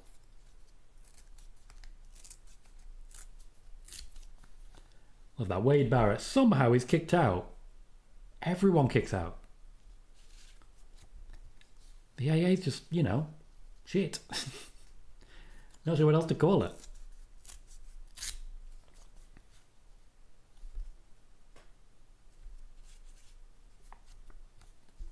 John Cena going to hit an RKO? What a world we live in.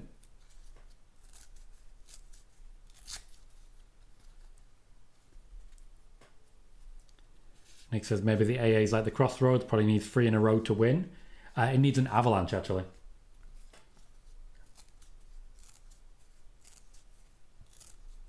Okay. Randy, you're not getting away with that one. You're not, that was a shoulder tackle. You're not getting away with that one. Ref bump. Are we going to get a visible free? Nope, no ref.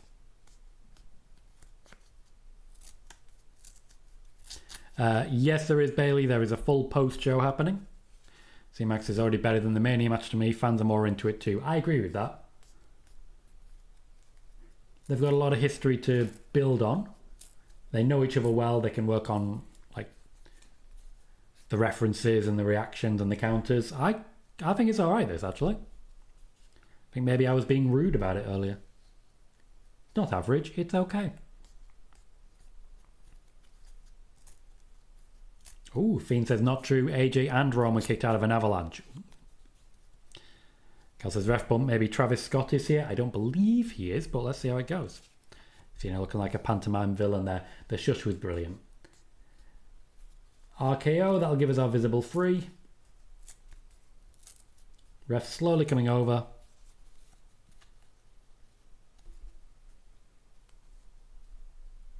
It was for the visible free.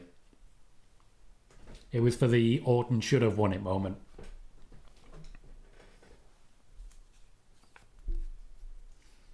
I'm starting to like this Cena heel turn. To be fair, I liked it the whole time. But the whole I'm invisible, I could get into that. Was John Cena Little Jimmy all along? Or was Little Jimmy the John Cenas we made along the way?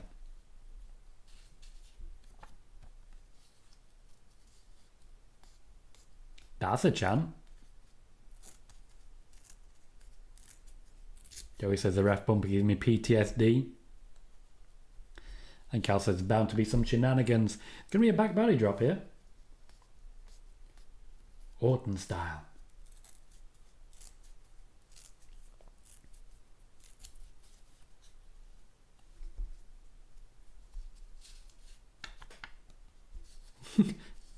Michael Cole, again, nailing it there.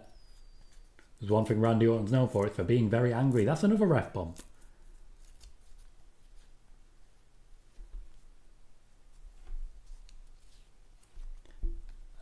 That'll be that for this referee.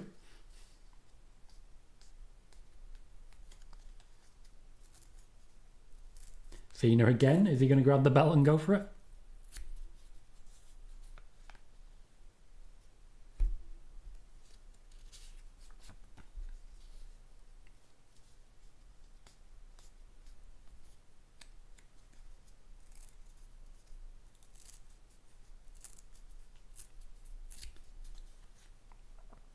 Fiend says, does the new table make it easier to get the equipment out of the way? Yes and no. In general, there's a lot more equipment there, and it's one of the reasons they changed the tables. But they are all taped together in one nice little line. You've just got to know which direction they're taking them. Randy Orton with an AA.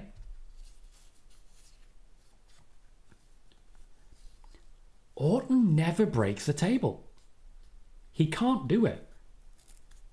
When he does the RKO, the table still never breaks. Oh, now it's fallen apart.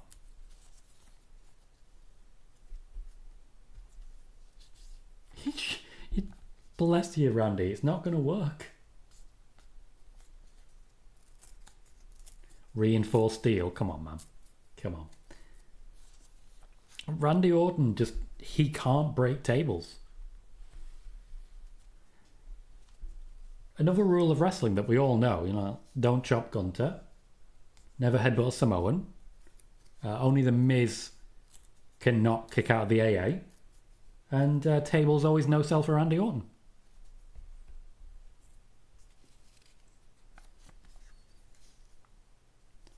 Fiend says Randy Orton's kryptonite is tables. It seems so. Are we getting weapons out?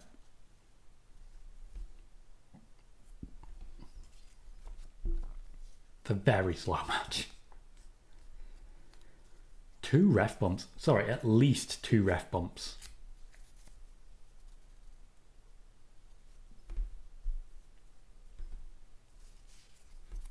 Orton going for the tables. The crowd are really into it now.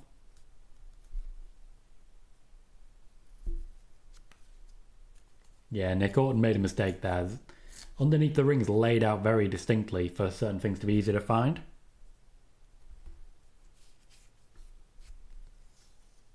Hopefully there's no one hidden under that.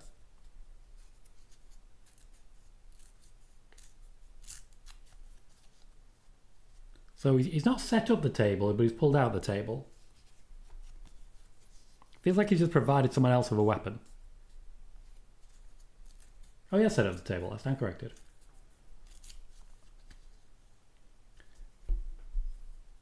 AA on the wrong side. Oh, he's going to do it again. He's just going to do it again. That table didn't want to break either. I mean, it did break, and I'm sure Randy's appreciative of that, but it did not want to break.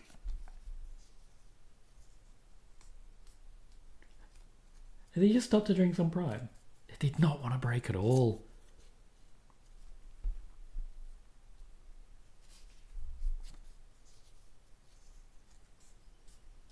Joey says, is it a Hulk Hogan table? It doesn't know how to work, brother.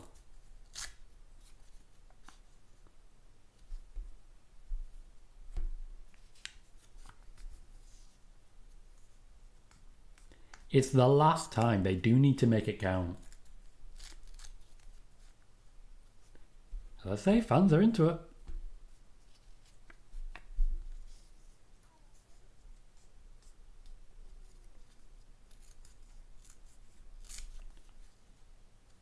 So, surely by now they can get another referee down.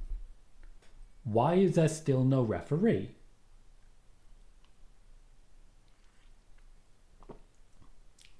Surely somewhere in the building there is more than one referee. There's the RKO. That should be the win. That should be the win. In all that time, you had...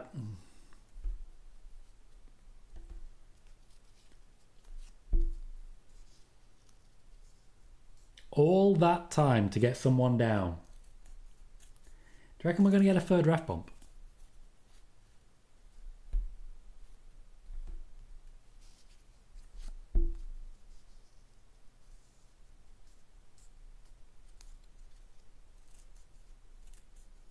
Orton's distracted. There's a bell. I'm pretty sure the referee's about to get a belt to the face.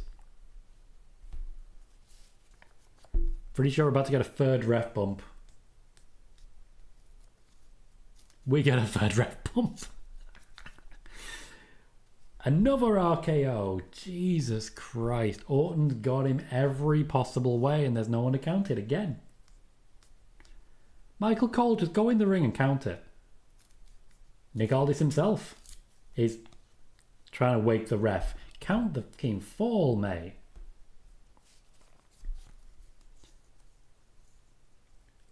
Nick Aldis could have just counted the fall. Do you reckon that's what's going to happen?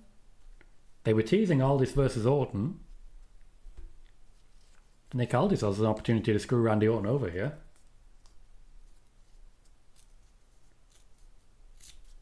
Thought for a minute there was going to be another RKO.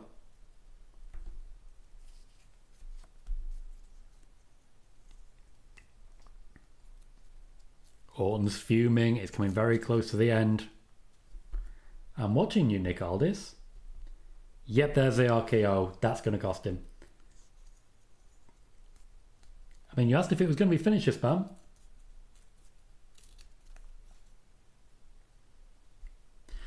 I love that Jamie Noble just hid in the corner and he didn't want to come, but all 5 of them took it.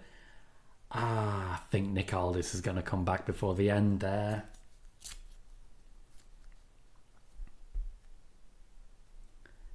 I think we're revisiting Orton versus Aldis sometime soon. All you have to do is maintain pressure. Cal says Randy finally got revenge on one half of J&J Security. Eric says, do you think Truth screws Orton? I have no idea how this match is going to end. I'm just confident that Cena's going to win it.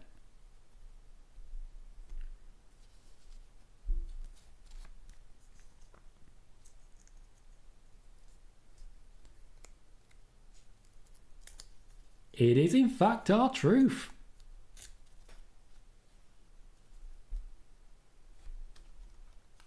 Taking the RKO. It's all just killing time, though.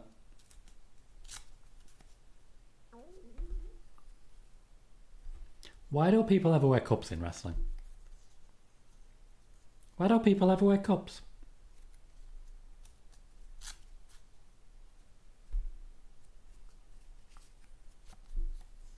Cal says, how many RKOs? Apparently not enough. Belt shot, where's the ref?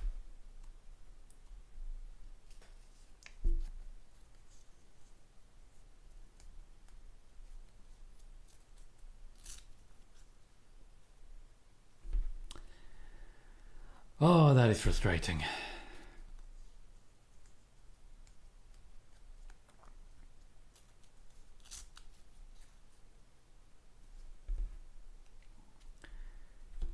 Ended up being quite a good match. I'm going to give it a 7. It was slow, but there was some good references. There was some good counters. Randy Orton's out of nowhere style still memorable, and John Cena's clearly taken a bit of a beating there. So yeah, I'm going to give that a 7. I think that was solid. Decent main event. Cal says they've just buried the RKO. They really haven't. They really haven't. Ed says that was kind of fun, but not a real main event match, but fun. Leo says it was better than Cody Cena, and I agree with that. The WrestleMania main event, once again, not great. Leon gives it a 7, Nick gives it a 7, Cal gives it a 6. Bailey says 7, they got 30 minutes out of a 10-minute match. Fair. I mean, 3 ref bumps. 3 ref bumps. And how many visible pins? Being to 7, I enjoyed it. I enjoyed it too. I got caught up on that one. I got into it. I enjoyed it. And I do think Nick Aldis versus Randy Orton is incoming. I also love the Ninja Warrior RKOs. With Jamie Noble, he didn't even do 2 hands. Didn't even do 2 hands. C-Mac gives it a 7 and Sai says, can't rate, that slept through most of it. It was very slow.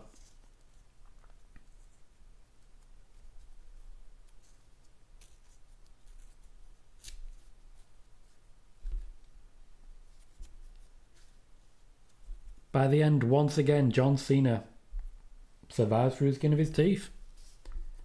Very classic face versus heel dynamic. Nothing original, nothing new. Nothing bad either.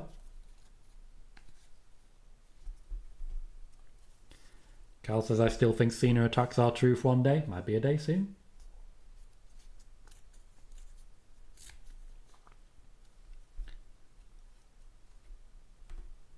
Fiend says, according to Peter Insider, Drew McIntyre is injured following the bump he took. Interesting.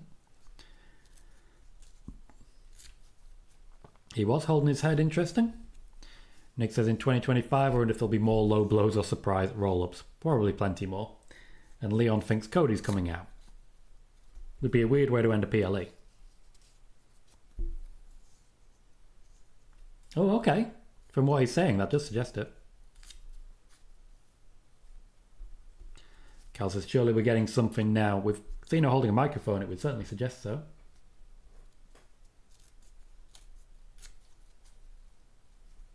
Drink it in. Chris Jericho?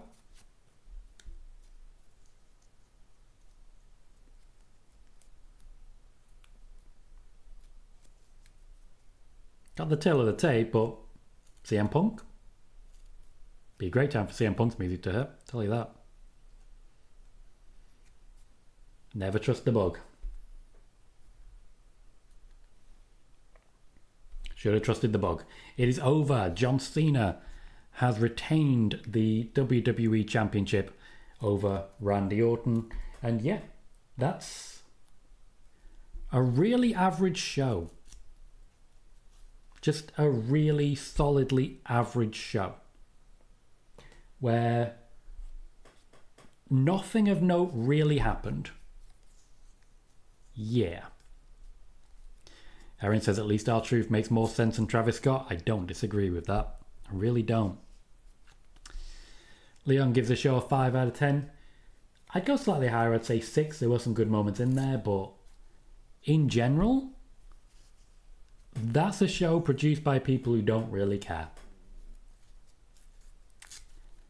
And I think that's a sign of things to come in the WWE. That's very much a Triple H show. I'm going to wrap us up there, guys. It is approaching 3 a.m. here. I want to say thank you to everyone who's joined. I've had 702 people in here. And I just want to say huge thanks to everyone who's made me squat as well. You're evil and I love you for it. I've been Tom Colohue. You've been fantastic. And I'll see you all very soon.